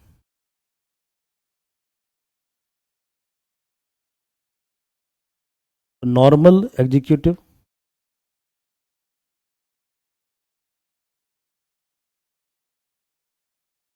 Executive under president rule. Normal executive कौन है? CM plus council of minister. और इन दोनों के ऊपर कौन है? गवर्नर। तो गवर्नर क्या है? हेड ऑफ स्टेट है, ठीक है, हेड ऑफ स्टेट है। प्रेसिडेंट रूल का मतलब ये होता है, ठीक है, कि देखिए स्टेट का पावर अब कहाँ चला गया? सेंटर के पास चला गया, ठीक है। तो CM plus council of minister abolish हो जाए और इसका रिप्लेसमेंट हो जाएगा गवर्नर प्लस स्टेट का जो हाईएस्ट आईएएस ऑफिसर होता है, चीफ सेक्रेटरी, चीफ सेक्रेटरी। तो इसके द्वारा स्टेट को गवर्न किया जाएगा। ओके, अब पढ़िए ऑप्शन। जब प्रेसिडेंट रूल स्टेट के अंदर होगा तो क्या क्या होगा? अच्छा हाँ, एक बात और ध्यान देना है कि हाई कोर्ट जो है वो इंटीग्रेटेड है, ठीक है, सिर्फ फर्क किस पे पड़ता है समझिए, यहाँ भी कॉन्सेप्ट है। हमारे यहाँ क्या है कि हमारे यहाँ जो लेजिस्लेटिव पावर है वो फेडरल है, यानी पार्लियामेंट अपने स्फीयर में लॉ बनाएगा, स्टेट अपने स्फीयर में लॉ बनाएगा। हमारे यहाँ जो एग्जीक्यूटिव पावर है वो फेडरल है, लेकिन हमारा जो जुडिशरी है वो वहाँ पे पावर इंटीग्रेटेड है, वो फेडरल नहीं है, ठीक है। जुडिशरी क्या है? जुडिशरी इंटीग्रेटेड है। तो प्रेसिडेंट रूल का मतलब ये होता है कि जो फेडरल सेटअप है वो कन्वर्ट हो जाता है यूनिटरी सेटअप। ये सब कॉन्सेप्ट है, इसको समझना है, ठीक है। यदि आप ये सब समझ जाएंगे, पॉलिटी को याद करने की आवश्यकता बिल्कुल आपको नहीं है। तो पहला क्या है? पहला है कि reduction of power of concern state high court, ये बिल्कुल नहीं होगा, हाई कोर्ट पे कोई इंपैक्ट नहीं पड़ेगा, ये जुडिशरी है। Dismissal of state council of minister, आप क्या पढ़े CM plus council of minister dismiss हो जाता है, ये बिल्कुल राइट है। Curtailment of fundamental right, fundamental right पे कोई भी असर नहीं पड़ेगा अंडर आर्टिकल 19, ठीक है, वो पड़ेगा नेशनल इमरजेंसी में, ठीक है, यहाँ पे असर नहीं पड़ेगा, तो ये भी गलत है। इसका मतलब ये हुआ कि only one option is right option.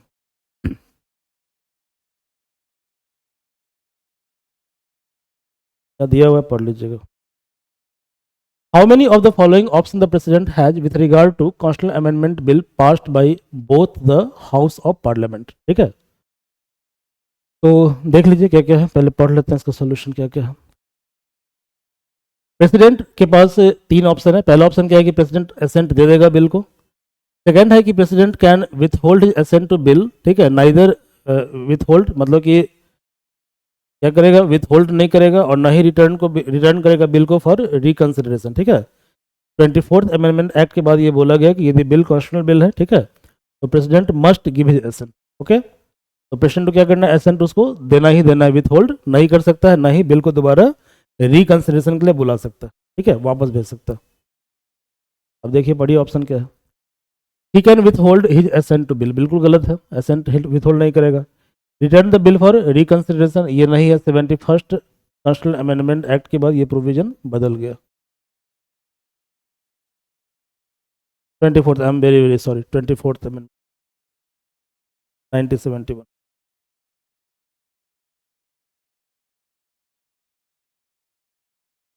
President must give his assent on constitutional amendment bill. He give his assent to bill, ये बिल्कुल राइट है, तो only one is right. Which of the following defined doctrine of basic structure, मैंने बताया था आपको, supreme court हमने पढ़ा था ना केशवानंद भारती केस के बारे में। तो डॉक्ट्रिन ऑफ बेसिक स्ट्रक्चर जो है इसको लाया गया केशवानंद भारती केस के द्वारा, और सुप्रीम कोर्ट के वेरियस जजमेंट के द्वारा बाद में बार बार क्या होता है, ये एड ऑन होते जाता है, ठीक है। यहाँ पे स्टेटमेंट दिया हुआ है जुडिशरी के बारे में कि ओरिजिनल जुरिस्डिक्शन का मतलब होता है कि power to hear such dispute in the first instance, not the way of appeal.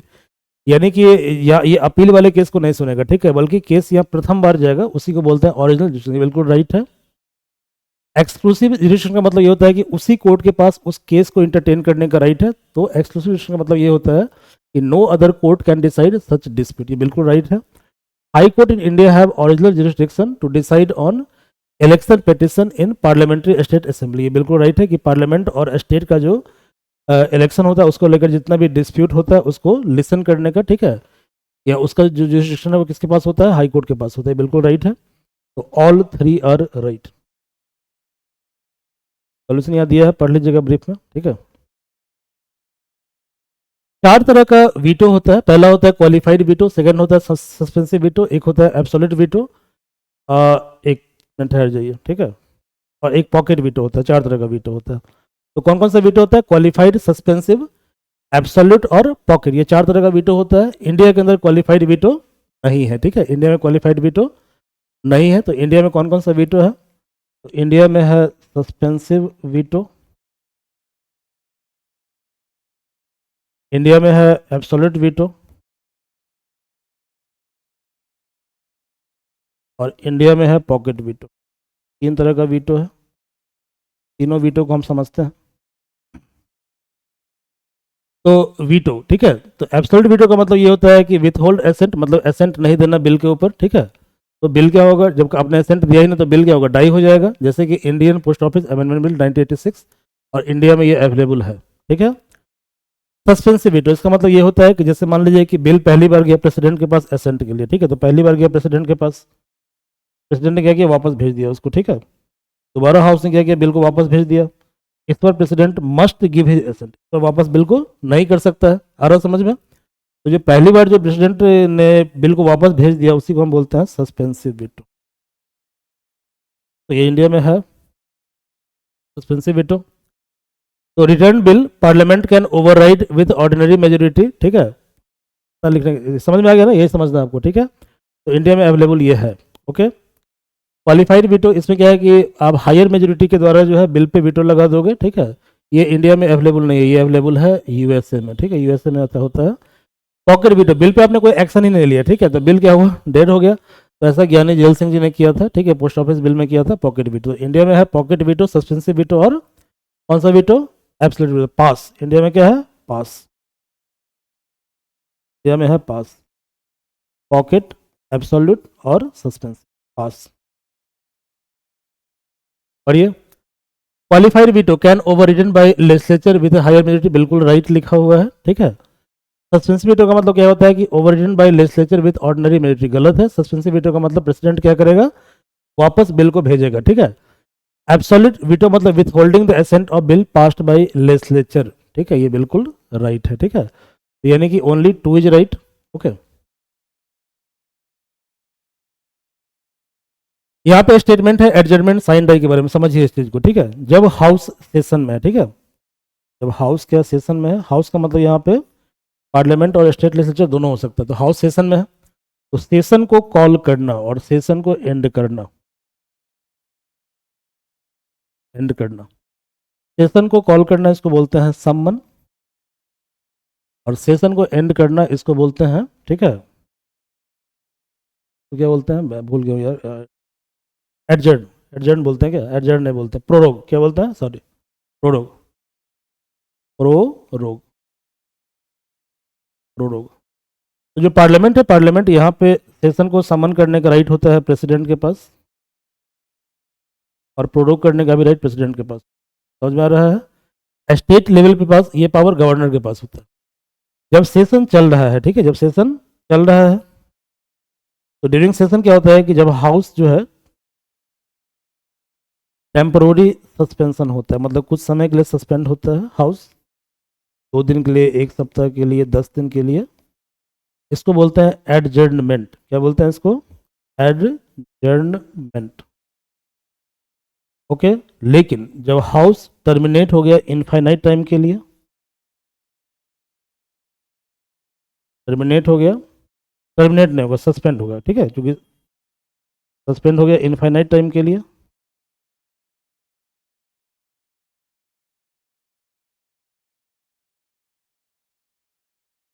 इसको बोलते हैं एडजर्नमेंट साइन डाई। क्या बोलते हैं इसको? Sorry, adjournment sign. क्लियर है? तो आपने ये देखा कि समन और जो प्रोरोगेशन है ये पावर गवर्नर के पास होता है, प्रेसिडेंट के पास होता है, लेकिन एडजर्नमेंट और एडजर्नमेंट साइन डाई ये पावर होता है स्पीकर और सॉरी प्रिजाइडिंग ऑफिसर के पास। तो प्रिजाइडिंग ऑफिसर का मतलब राज्यसभा में चेयरमैन हो गया, ठीक है, और लोकसभा के अंदर स्पीकर हो गया। ऐसे ही लेजिस्लेटिव असेंबली के अंदर क्या हुआ? स्पीकर हो गया, ठीक है। सॉरी,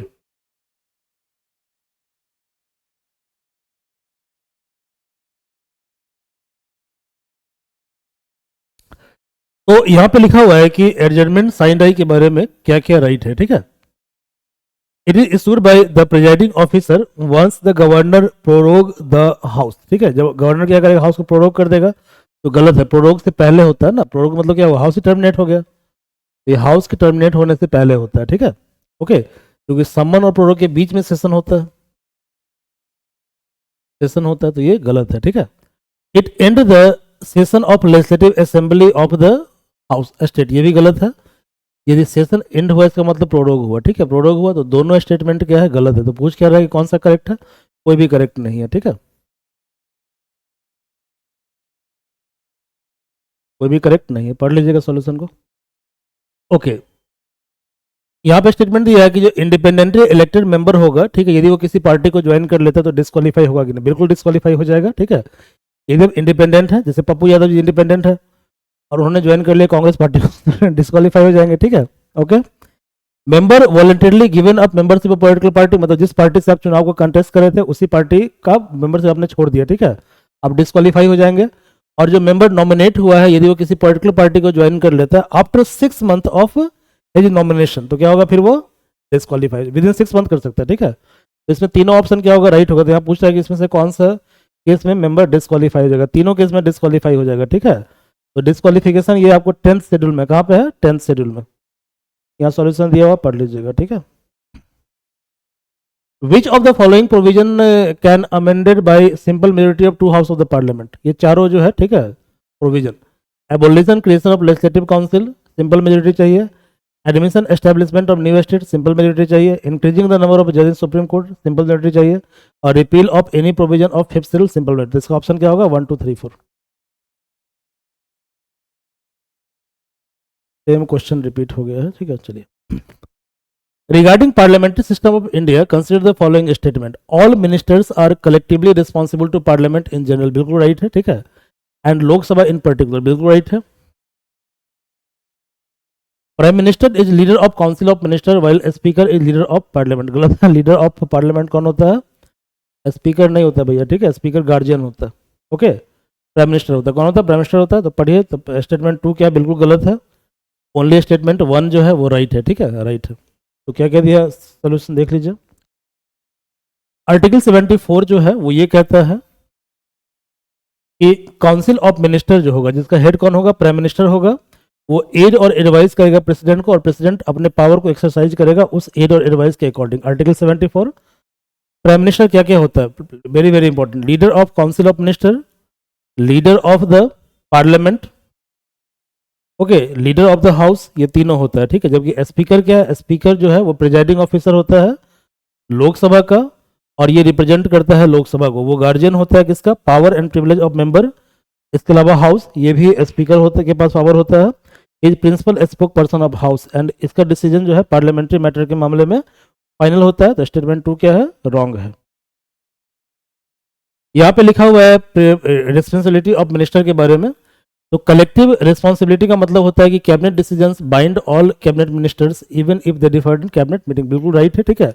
यदि मान लीजिए कि आप पार्टी ए से इलेक्ट होते हैं और आपका बाद में एजेंडा चेंज हो जाता है, यदि मतभेद आपको है, ठीक है, फिर भी क्या करना पड़ेगा? You are bind by cabinet decision, okay. President can not remove a minister when the council of minister enjoy the confidence of Lok Sabha, बिल्कुल गलत है। प्रेसिडेंट क्या करता है? प्रेसिडेंट पीएम के एडवाइस पे किसी मिनिस्टर को उसके पोस्ट से हटा सकता है, ठीक है, यदि पीएम को लगता है कि वो इनकम्पिटेंट है, ठीक है। अदरवाइज पीएम को ये लगता है कि इसकी जो विचारधारा है मेरी विचारधारा से अब मिसमैच हो रही है, okay. An order of president for a public act should be countersigned by UK minister, ये गलत है। ये प्रोविजन यूके के अंदर है, ठीक है, ये कहाँ पे है? यूके में है, इंडिया में प्रोविजन ये नहीं है, तो ये गलत है, ठीक है। प्रेसिडेंट कैन नॉट रिमूव, ये भी गलत है, ठीक है, बट ये राइट है, तो only one, only one.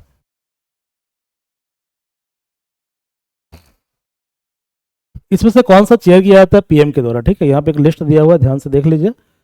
NITI Aayog को चेयर करते हैं पीएम, नेशनल इंटीग्रेशन काउंसिल को चेयर करते हैं पीएम, इंटर स्टेट काउंसिल को चेयर करते हैं पीएम, बट जोनल काउंसिल को चेयर करते हैं होम मिनिस्टर, और नेशनल वाटर रिसोर्स काउंसिल इसको चेयर करते हैं प्राइम मिनिस्टर। अब पढ़ लीजिए ऑप्शन को क्या क्या होगा। तो नीति आयोग, तो यहाँ पे देखिए नीति, सिर्फ जोनल काउंसिल छोड़ दीजिए, ठीक है, तो जोनल काउंसिल को चेयर करते हैं होम मिनिस्टर, बाकी सभी को चेयर कौन करते हैं, बाकी सभी को चेयर करते हैं प्राइम मिनिस्टर।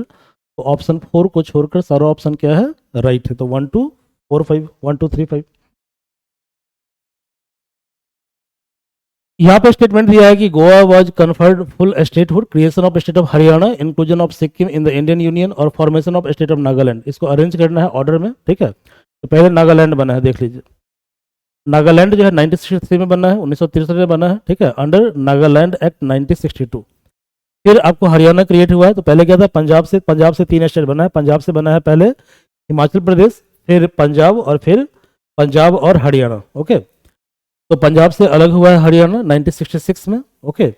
इसके अलावा सिक्किम को मिला है स्टेटहुड 1975 में, और गोवा स्टेट बना है 1987 में। अब पढ़ लीजिए ऑप्शन क्या क्या है, ठीक है। तो पहले क्या हुआ, पहले फॉर्मेशन हुआ है नागालैंड का, फिर आपको कौन बना है, फिर आपको बना है हरियाणा, ठीक है, फिर बना है हरियाणा, फिर बना है हरियाणा, और फिर इसके बाद सिक्किम, और फिर गोवा को मिला है स्टेटहुड, ओके। तो क्या होगा, 4 2 3 1, 4 2 3 1 बी। यहाँ पे दिया है कि रीऑर्गेनाइजेशन ऑफ स्टेट के बारे में, ठीक है। तो state reorganisation commission accepted the theory of one language one state, बिल्कुल गलत है, ठीक है। स्टेट रीऑर्गेनाइजेशन ने बोला था कि लैंग्वेज जो है वन ऑफ द क्राइटेरिया होगा, ये हमने अच्छी तरह पढ़ाया है, ठीक है, उस प्ले लिस्ट में आप देख लीजिएगा, रीऑर्गेनाइजेशन ऑफ स्टेट चैप्टर है, ठीक है, उसमें आप बढ़िया सब देख लीजिएगा, ठीक है। Andhra was first state created after the acceptance of recommendation of state reorganisation committee, बिल्कुल गलत है, ठीक है। देखिए कहानी क्या है, जो स्टेट रीऑर्गेनाइजेशन कमेटी है,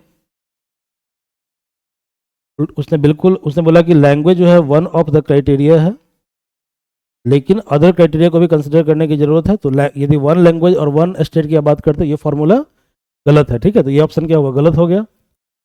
स्टेट रीऑर्गेनाइजेशन कमीशन ने कभी भी एक्सेप्ट नहीं किया one language one state formula, इसको एक्सेप्ट नहीं किया, तो ये स्टेटमेंट गलत हो गया। Andhra was first state created, तो ये गलत है। आंध्रा का क्रिएशन 1953 में हुआ था, लेकिन उसके क्रिएशन का आधार ये था कि पुट्टू श्रीरामलू, ठीक है, पुट्टी श्रीरामलू यहाँ पे एक बहुत इन्फ्लुएंशियल लीडर थे, वो लंबे समय के लिए स्ट्राइक पे चले गए थे, तो अल्टीमेटली प्रेशर में गवर्नमेंट को क्रिएट करना पड़ा first linguistic state Andhra Pradesh.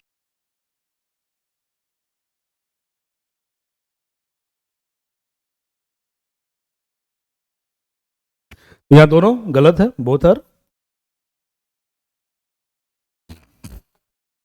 पढ़ लीजिएगा सोल्यूशन, ओके। यहाँ पे स्टेटमेंट दिया हुआ है कि ratification of India's membership to Commonwealth, adopting national anthem of India, enactment of ordinary law, इसमें से कौन कौन सा फंक्शन परफॉर्म किया गया कॉन्स्टिट्यूएंट असेंबली के द्वारा, तीनों फंक्शन परफॉर्म किया गया। मैंने चैप्टर पढ़ाया भी है, ठीक है, प्लेलिस्ट में चैप्टर दिया हुआ है, और यहाँ पे एक्सप्लेनेशन लिखा हुआ है, ठीक है, you will get the notes. With reference to reservation of constituency consider the following statement. जो कॉन्स्टिट्यूशन है उसने मैंडेट किया है कि reservation of seat in Lok Sabha and state assembly for SC ST Anglo Indian community, तो ये ठीक है। Provision of reservation of constituency was initially made for period of 10 year and the president decide to further, president decide नहीं करता, कौन decide करता है, parliament decide करता है, कौन करता है, पार्लियामेंट डिसाइड करता है, ठीक है। अभी रिजर्वेशन है सिर्फ SC ST के लिए, एंग्लो इंडियन कम्युनिटी का हट गया 104 के बाद, अमेंडमेंट एक्ट के बाद, अभी आपने पढ़ा था, एक बार पहले सॉल्यूशन पढ़ लीजिए क्या क्या। Reservation of seat of Lok Sabha जो होता है और लेजिस्लेटिव असेंबली होता है, ये इंप्लीमेंट किया जाता है, जिसका पर्पस होता है स्पेसिफिक ग्रुप को स्थान देना, ठीक है। यदि हिस्टोरिकली जो डिसएडवांटेज उन्होंने फेस किया तो उससे उसको हटाना, ठीक है, और उनको इंक्लूड करना पॉलिटिकल प्रोसेस के अंदर। 2019 के एक्ट के तहत जो है reservation for Anglo Indian communities को हटा दिया गया है, और रिजर्वेशन जो है रिजर्वेशन, ठीक है, ओके, इसको फर्दर एक्सटेंड किया गया है अप टू 2030, किसके लिए, SC ST के लिए। इसके अलावा पार्लियामेंट जो है, पार्लियामेंट ये डिसाइड करता है, ना कि प्रेसिडेंट डिसाइड करता है। रिजर्वेशन कब तक एक्सटेंड करना है, ठीक है। तो ऑप्शन 2 क्या है, गलत है, और ऑप्शन 1 क्या है, ऑप्शन 1 राइट है। ये मैंडेट नहीं है, ठीक है, ओके, मैंडेट रिजर्वेशन ऑफ इतना फॉर इतना, okay. How many of following are envisaged as right against exploitation in constitution, ठीक है। तो राइट अगेंस्ट एक्सप्लॉइटेशन, ओके। तो देखिए, protection against arrest and detention, ये तो है नहीं ना, आर्टिकल 23-24 जो है, आर्टिकल 23-24 कितना, आर्टिकल 23-24 ये है राइट अगेंस्ट एक्सप्लॉइटेशन, ठीक है, ओके। और आर्टिकल 22 क्या है, प्रिवेंटिव डिटेंशन, तो ये तो होगा नहीं, 1 तो होगा नहीं, तो 1 गलत है। Prohibition of employment of children in factories, तो ये है। Prohibition of traffic in human being and force labour, तो ये भी है, तो इसका मतलब सिर्फ 2 होगा, 1 नहीं होगा। आर्टिकल 23-24 आप पढ़ लीजिएगा, ये वीडियो हमारा देख लीजिएगा। अ person who is not a member of either house of state legislature, हाँ समझिए इस चीज को। एक पर्सन, ठीक है, जो कि किसी भी हाउस का मेंबर नहीं है, वो मिनिस्टर बन सकता है, सीएम बन सकता है, पीएम बन सकता है, ठीक है, कैबिनेट मिनिस्टर बन सकता है, किसी भी हाउस का मेंबर नहीं है तब भी, ठीक है।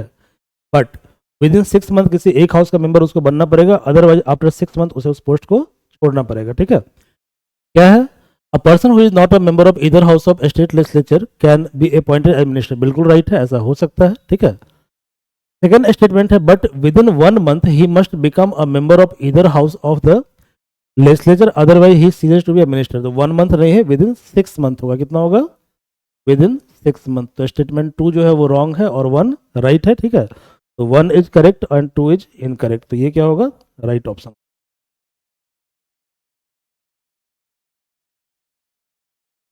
यहाँ पे स्टेटमेंट दिया हुआ है रीऑर्गेनाइजेशन ऑफ स्टेट के बारे में, कह रहा है कि Indian territory can be ceded to foreign territory by constitution amendment act, बिल्कुल राइट है। मैंने आपको बताया था कौन से केस के अंदर, पेरूबारी यूनियन केस के अंदर, पेरूबारी यूनियन केस के अंदर सुप्रीम कोर्ट ने ये वर्डिक्ट दिया था 1960 में,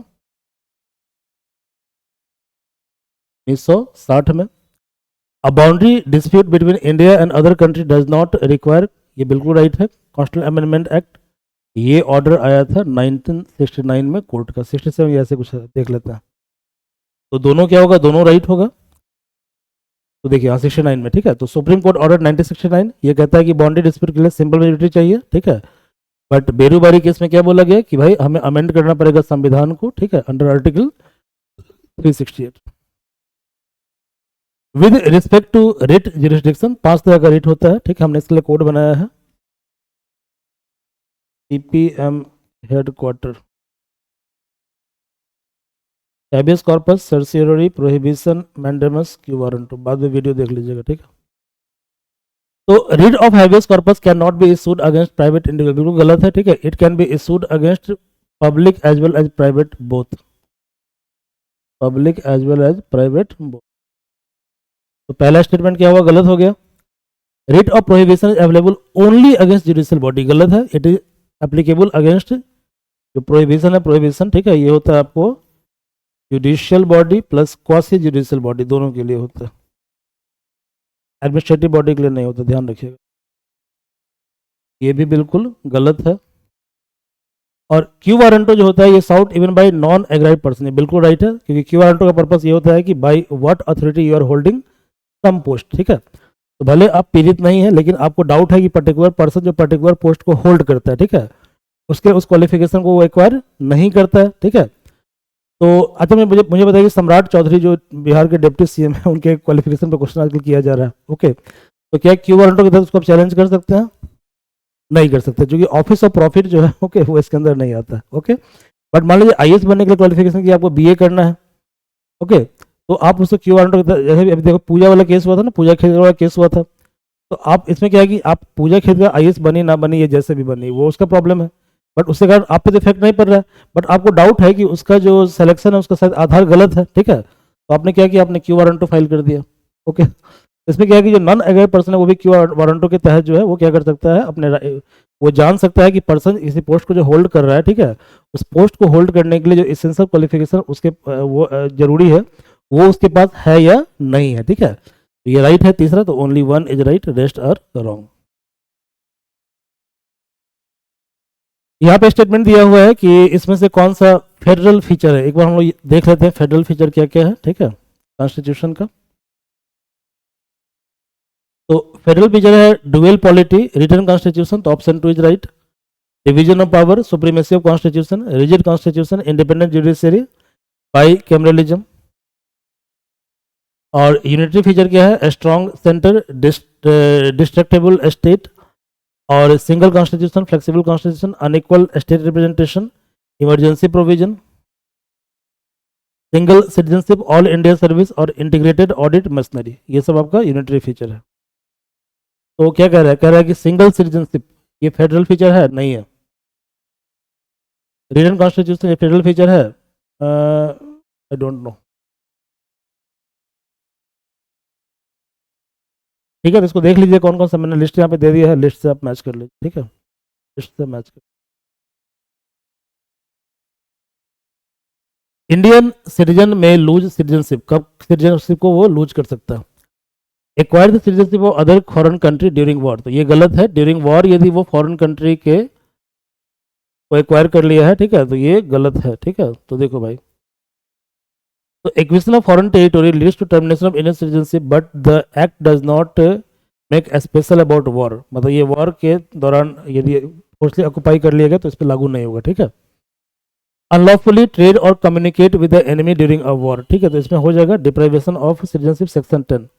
तो सिटीजनशिप एक्ट 1955 का जो सेक्शन 10 है वो बोलता है क्या कि यदि आप गलत तरीके से ट्रेड कर रहे हैं, कम्युनिकेट कर रहे हैं एनिमी के साथ, तो आपका सिटीजनशिप खत्म कर दिया जाएगा, ठीक है। और has been imprisoned in any country for 2 year after becoming a naturalize citizen within 5 year, ठीक है। मतलब 5 साल के अंदर जो है आप बने हैं इंडिया के नेचुरलाइज सिटीजन और 2 साल आप रह गए जेल में, तो आपको बेबार कर दिया जाएगा, ठीक है। तो ये भी प्रोविजन है, ओके। प्रियम्बल के अनुसार जो है, जिसको अडॉप्ट किया गया असेंबली के द्वारा, कितने एडजेक्टिव हैं जो इसको यूज किया गया to define according to preamble of constitution as adopted by, ध्यान दीजिए यहाँ पे वर्ड को ध्यान से देखिए, according to preamble of the constitution as adopted by the constituent assembly,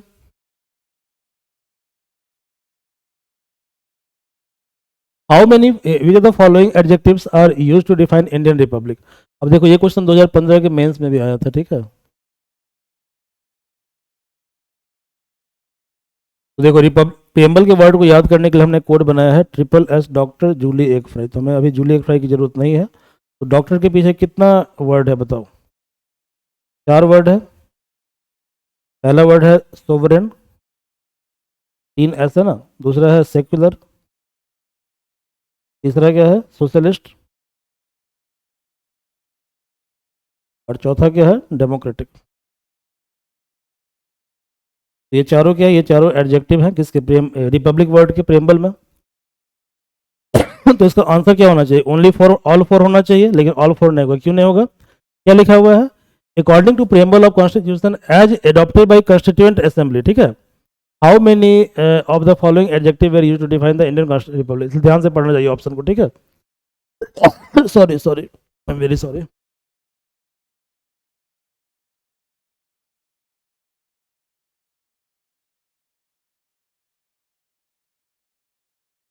okay,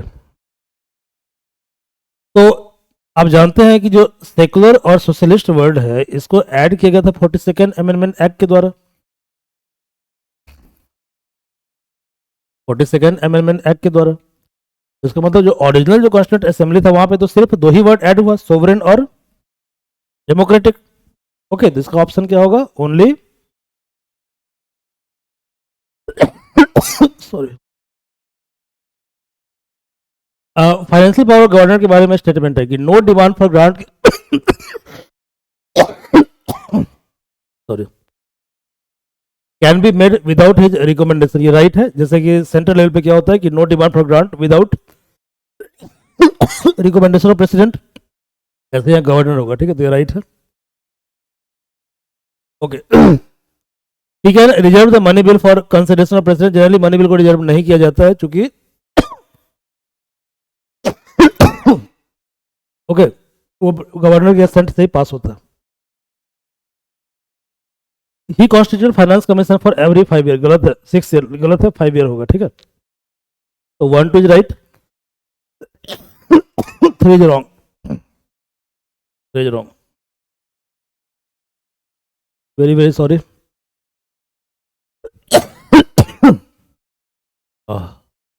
okay, यहाँ पे स्टेटमेंट दिया हुआ है रिगार्डिंग फ्रीडम ऑफ रिलीजन. तो फ्रीडम ऑफ रिलीजन कहता है कि it include freedom to not follow any religion. बिल्कुल राइट है, क्योंकि इसमें एक वर्ड है फ्रीडम ऑफ कंसाइंस. कंसाइंस मतलब आपकी अंतरात्मा. आपकी अंतरात्मा कहती है कि धर्म को मानो, ठीक है. आपकी अंतरात्मा कहती है धर्म को नहीं मानो, वो भी ठीक है, दोनों ठीक है. तो it include the freedom to not follow religion. बिल्कुल राइट है. It bar all religious conversion. Okay, अब ये स्टेटमेंट क्यों सही मान रहा है मुझे पता नहीं, ठीक है. शायद फोर्थ से कारण मान रहा होगा, ठीक है, क्योंकि उसमें लिखा हुआ है कि जो रिलीजियस कन्वर्जन है वो अलाउड नहीं. आप इन्फ्लुएंस कर सकते हैं, ठीक है, बट आप कन्वर्ट नहीं कर सकते. बट शायद वहाँ पे लिखा है फोर्स कन्वर्जन, तो शायद इसलिए उन्होंने माना है. इस तरह का कंट्रोवर्शियल क्वेश्चन यूपीएससी नहीं पूछता है. यूपीएससी इतना कंट्रोवर्शियल क्वेश्चन नहीं पूछता. It is not applicable to foreign national residing within Indian territory. तो मैंने क्या बताया था, देखो जो फ्रीडम ऑफ रिलीजन है ये है आर्टिकल 25 to 28. 25 to 28. और सिर्फ इंडियन के लिए कौन कौन, सिटीजन के लिए कौन कौन सा फंडामेंटल राइट है?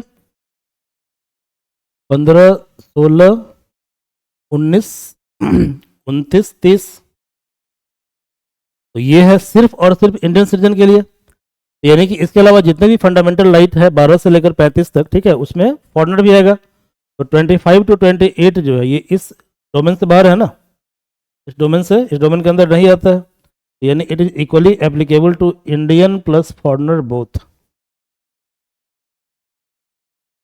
ठीक है, बोथ. तो it is not applicable to foreign national residing Indian territory. बिल्कुल गलत है, बिल्कुल एप्लीकेबल है, ठीक है, एप्लीकेबल है. तो यहाँ पे आई थिंक मेरे अनुसार ओनली वन होना चाहिए, बट आंसर में दिया हुआ है 1 to both, ठीक है. तो देख लीजिएगा यहाँ पे क्यों कन्वर्जन को क्यों.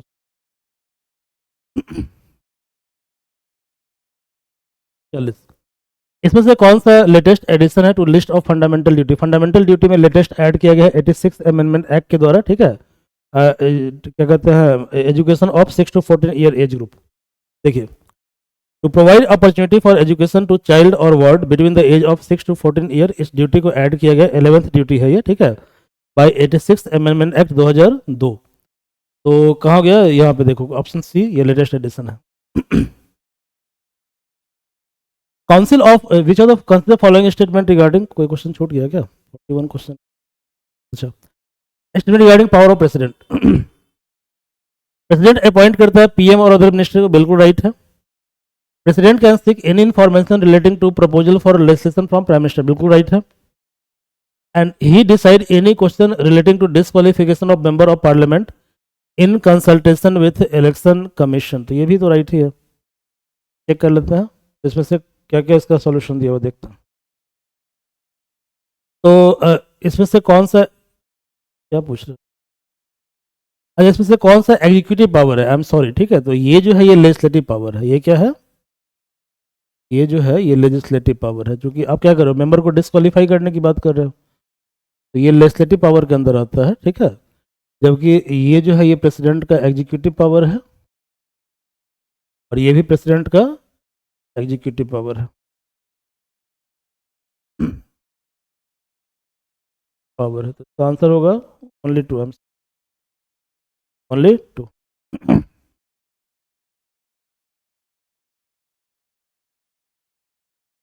यहाँ पे स्टेटमेंट दिया हुआ है bill passed by state legislature. तो president has power to exercise pocket veto over those bill that has been reconsidered by state. ये बिल्कुल राइट है, ठीक है. पार्लियामेंट वाले केस में क्या होता है कि जब बिल पार्लियामेंट का है, तो जब बिल एक बार पास हो गया और दोबारा बिल जाता है, ठीक है, before the president must give his assent. लेकिन कोई स्टेट लेजिस्लेचर का बिल है, वो एक बार पास हो गया, फिर दोबारा पास हुआ वो, ठीक है, फिर भी प्रेसिडेंट क्या कर सकता है, उस बिल को होल्ड पे रख सकता है, ठीक है. क्लियर है.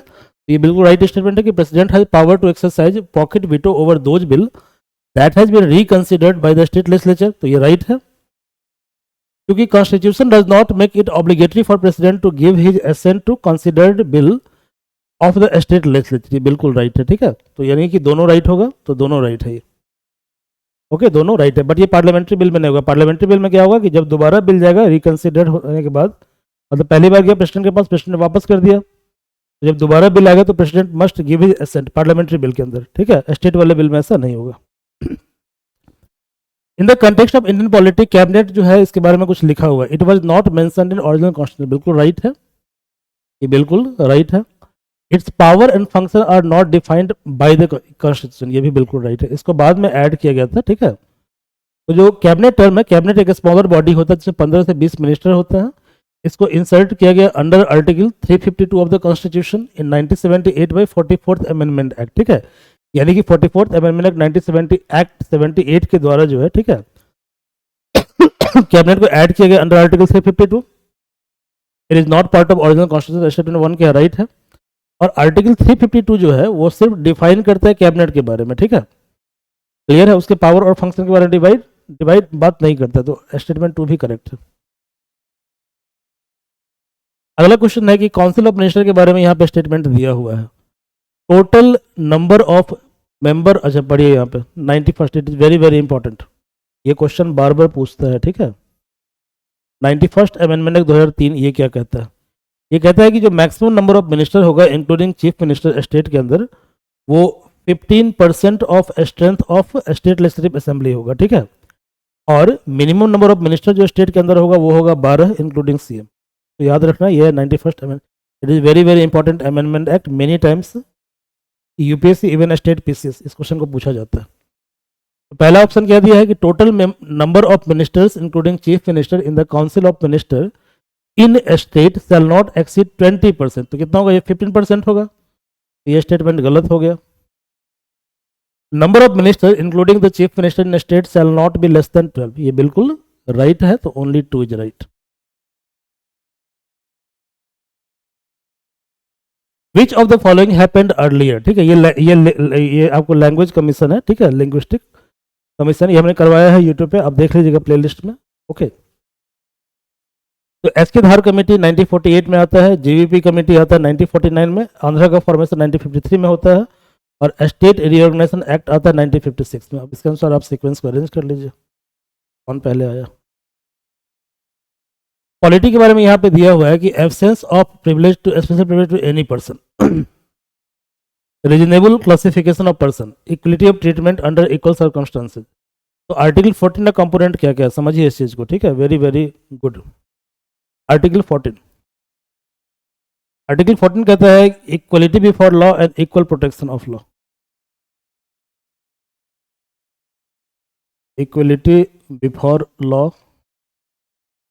ये नेगेटिव कॉन्सेप्ट है, कैसा कॉन्सेप्ट है, ये नेगेटिव कॉन्सेप्ट है, इसको लिया गया है यूके के कॉन्स्टिट्यूशन, और ये कहता है कि in the I of law everyone is equal, ठीक है, everyone is equal, equal protection of law.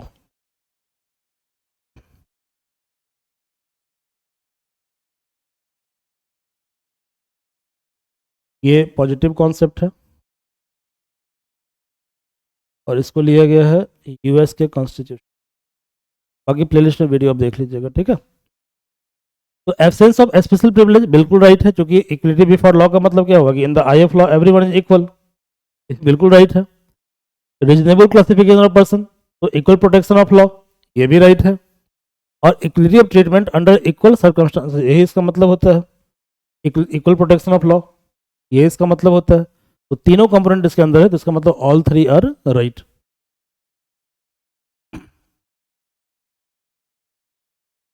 Which of the following is not correct about abolition और creation of legislative council in state, ठीक है। तो पार्लियामेंट एबॉलिश कर सकता है, create कर सकता है legislative council after a resolution passed by concern legislative assembly, ये बिल्कुल राइट है। तो देखिए पहला स्टेटमेंट क्या है, अंडर आर्टिकल 169 पार्लियामेंट में create abolish legislative council if state assembly first pass a resolution, तो पहला स्टेटमेंट राइट है।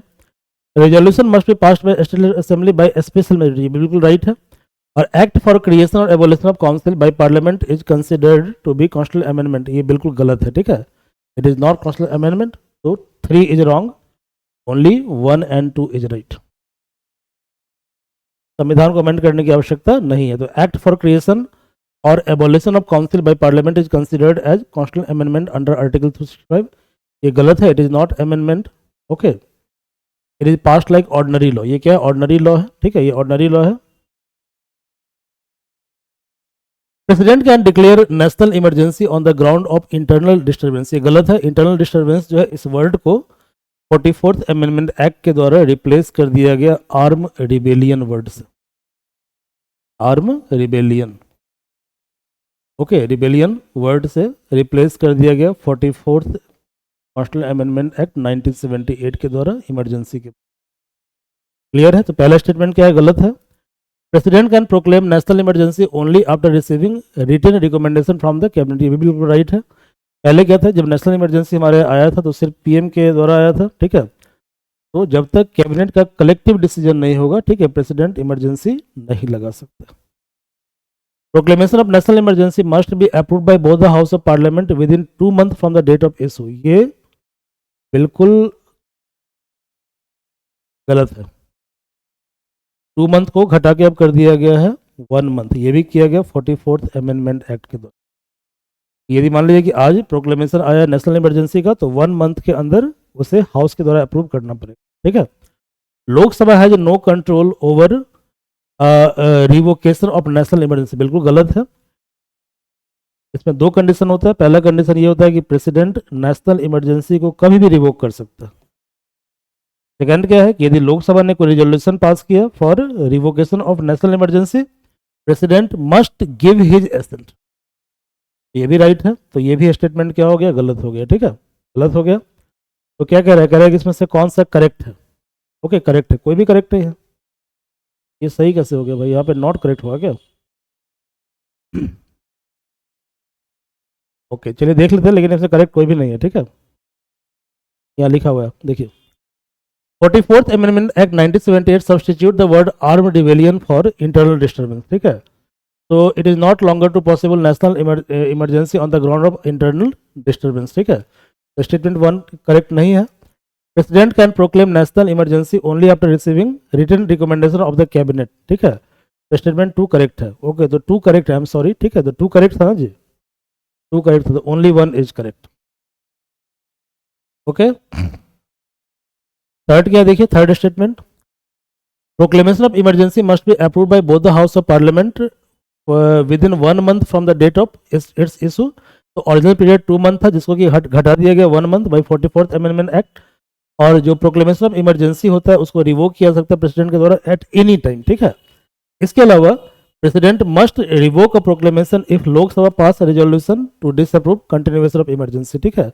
ये भी ऐड किया गया 44th अमेंडमेंट एक्ट के द्वारा। तो स्टेटमेंट 4 भी करेक्ट नहीं है। लास्ट क्वेश्चन आज का जो है, which of the following is not example of exercise of fundamental right, ठीक है। तो right to property fundamental right नहीं है, तो जहाँ भी प्रॉपर्टी का वर्ड होगा गलत हो जाएगा। तो इसका मतलब ठीक है, गलत ऑप्शन है, ठीक है, होगा राइट आंसर होगा, ठीक है। तो आज का सेशन यही एंड करते हैं। ये जो आपका वीडियो का डिस्कशन है, इसका जो आपको पीडीएफ है या तो डिस्क्रिप्शन में मिल जाएगा, अदरवाइज rishabis.com इसका टेस्ट सीरीज यहाँ पे आपको मिल जाएगा, और आप टेस्ट सीरीज को ज्वाइन भी कर सकते हैं। You may join the test series, details आपको दिया है यूट्यूब के लिंक में। Okay, getting my point. तो थैंक यू, हम लोग फिर मिलते हैं नेक्स्ट क्लास में। Very very thank you.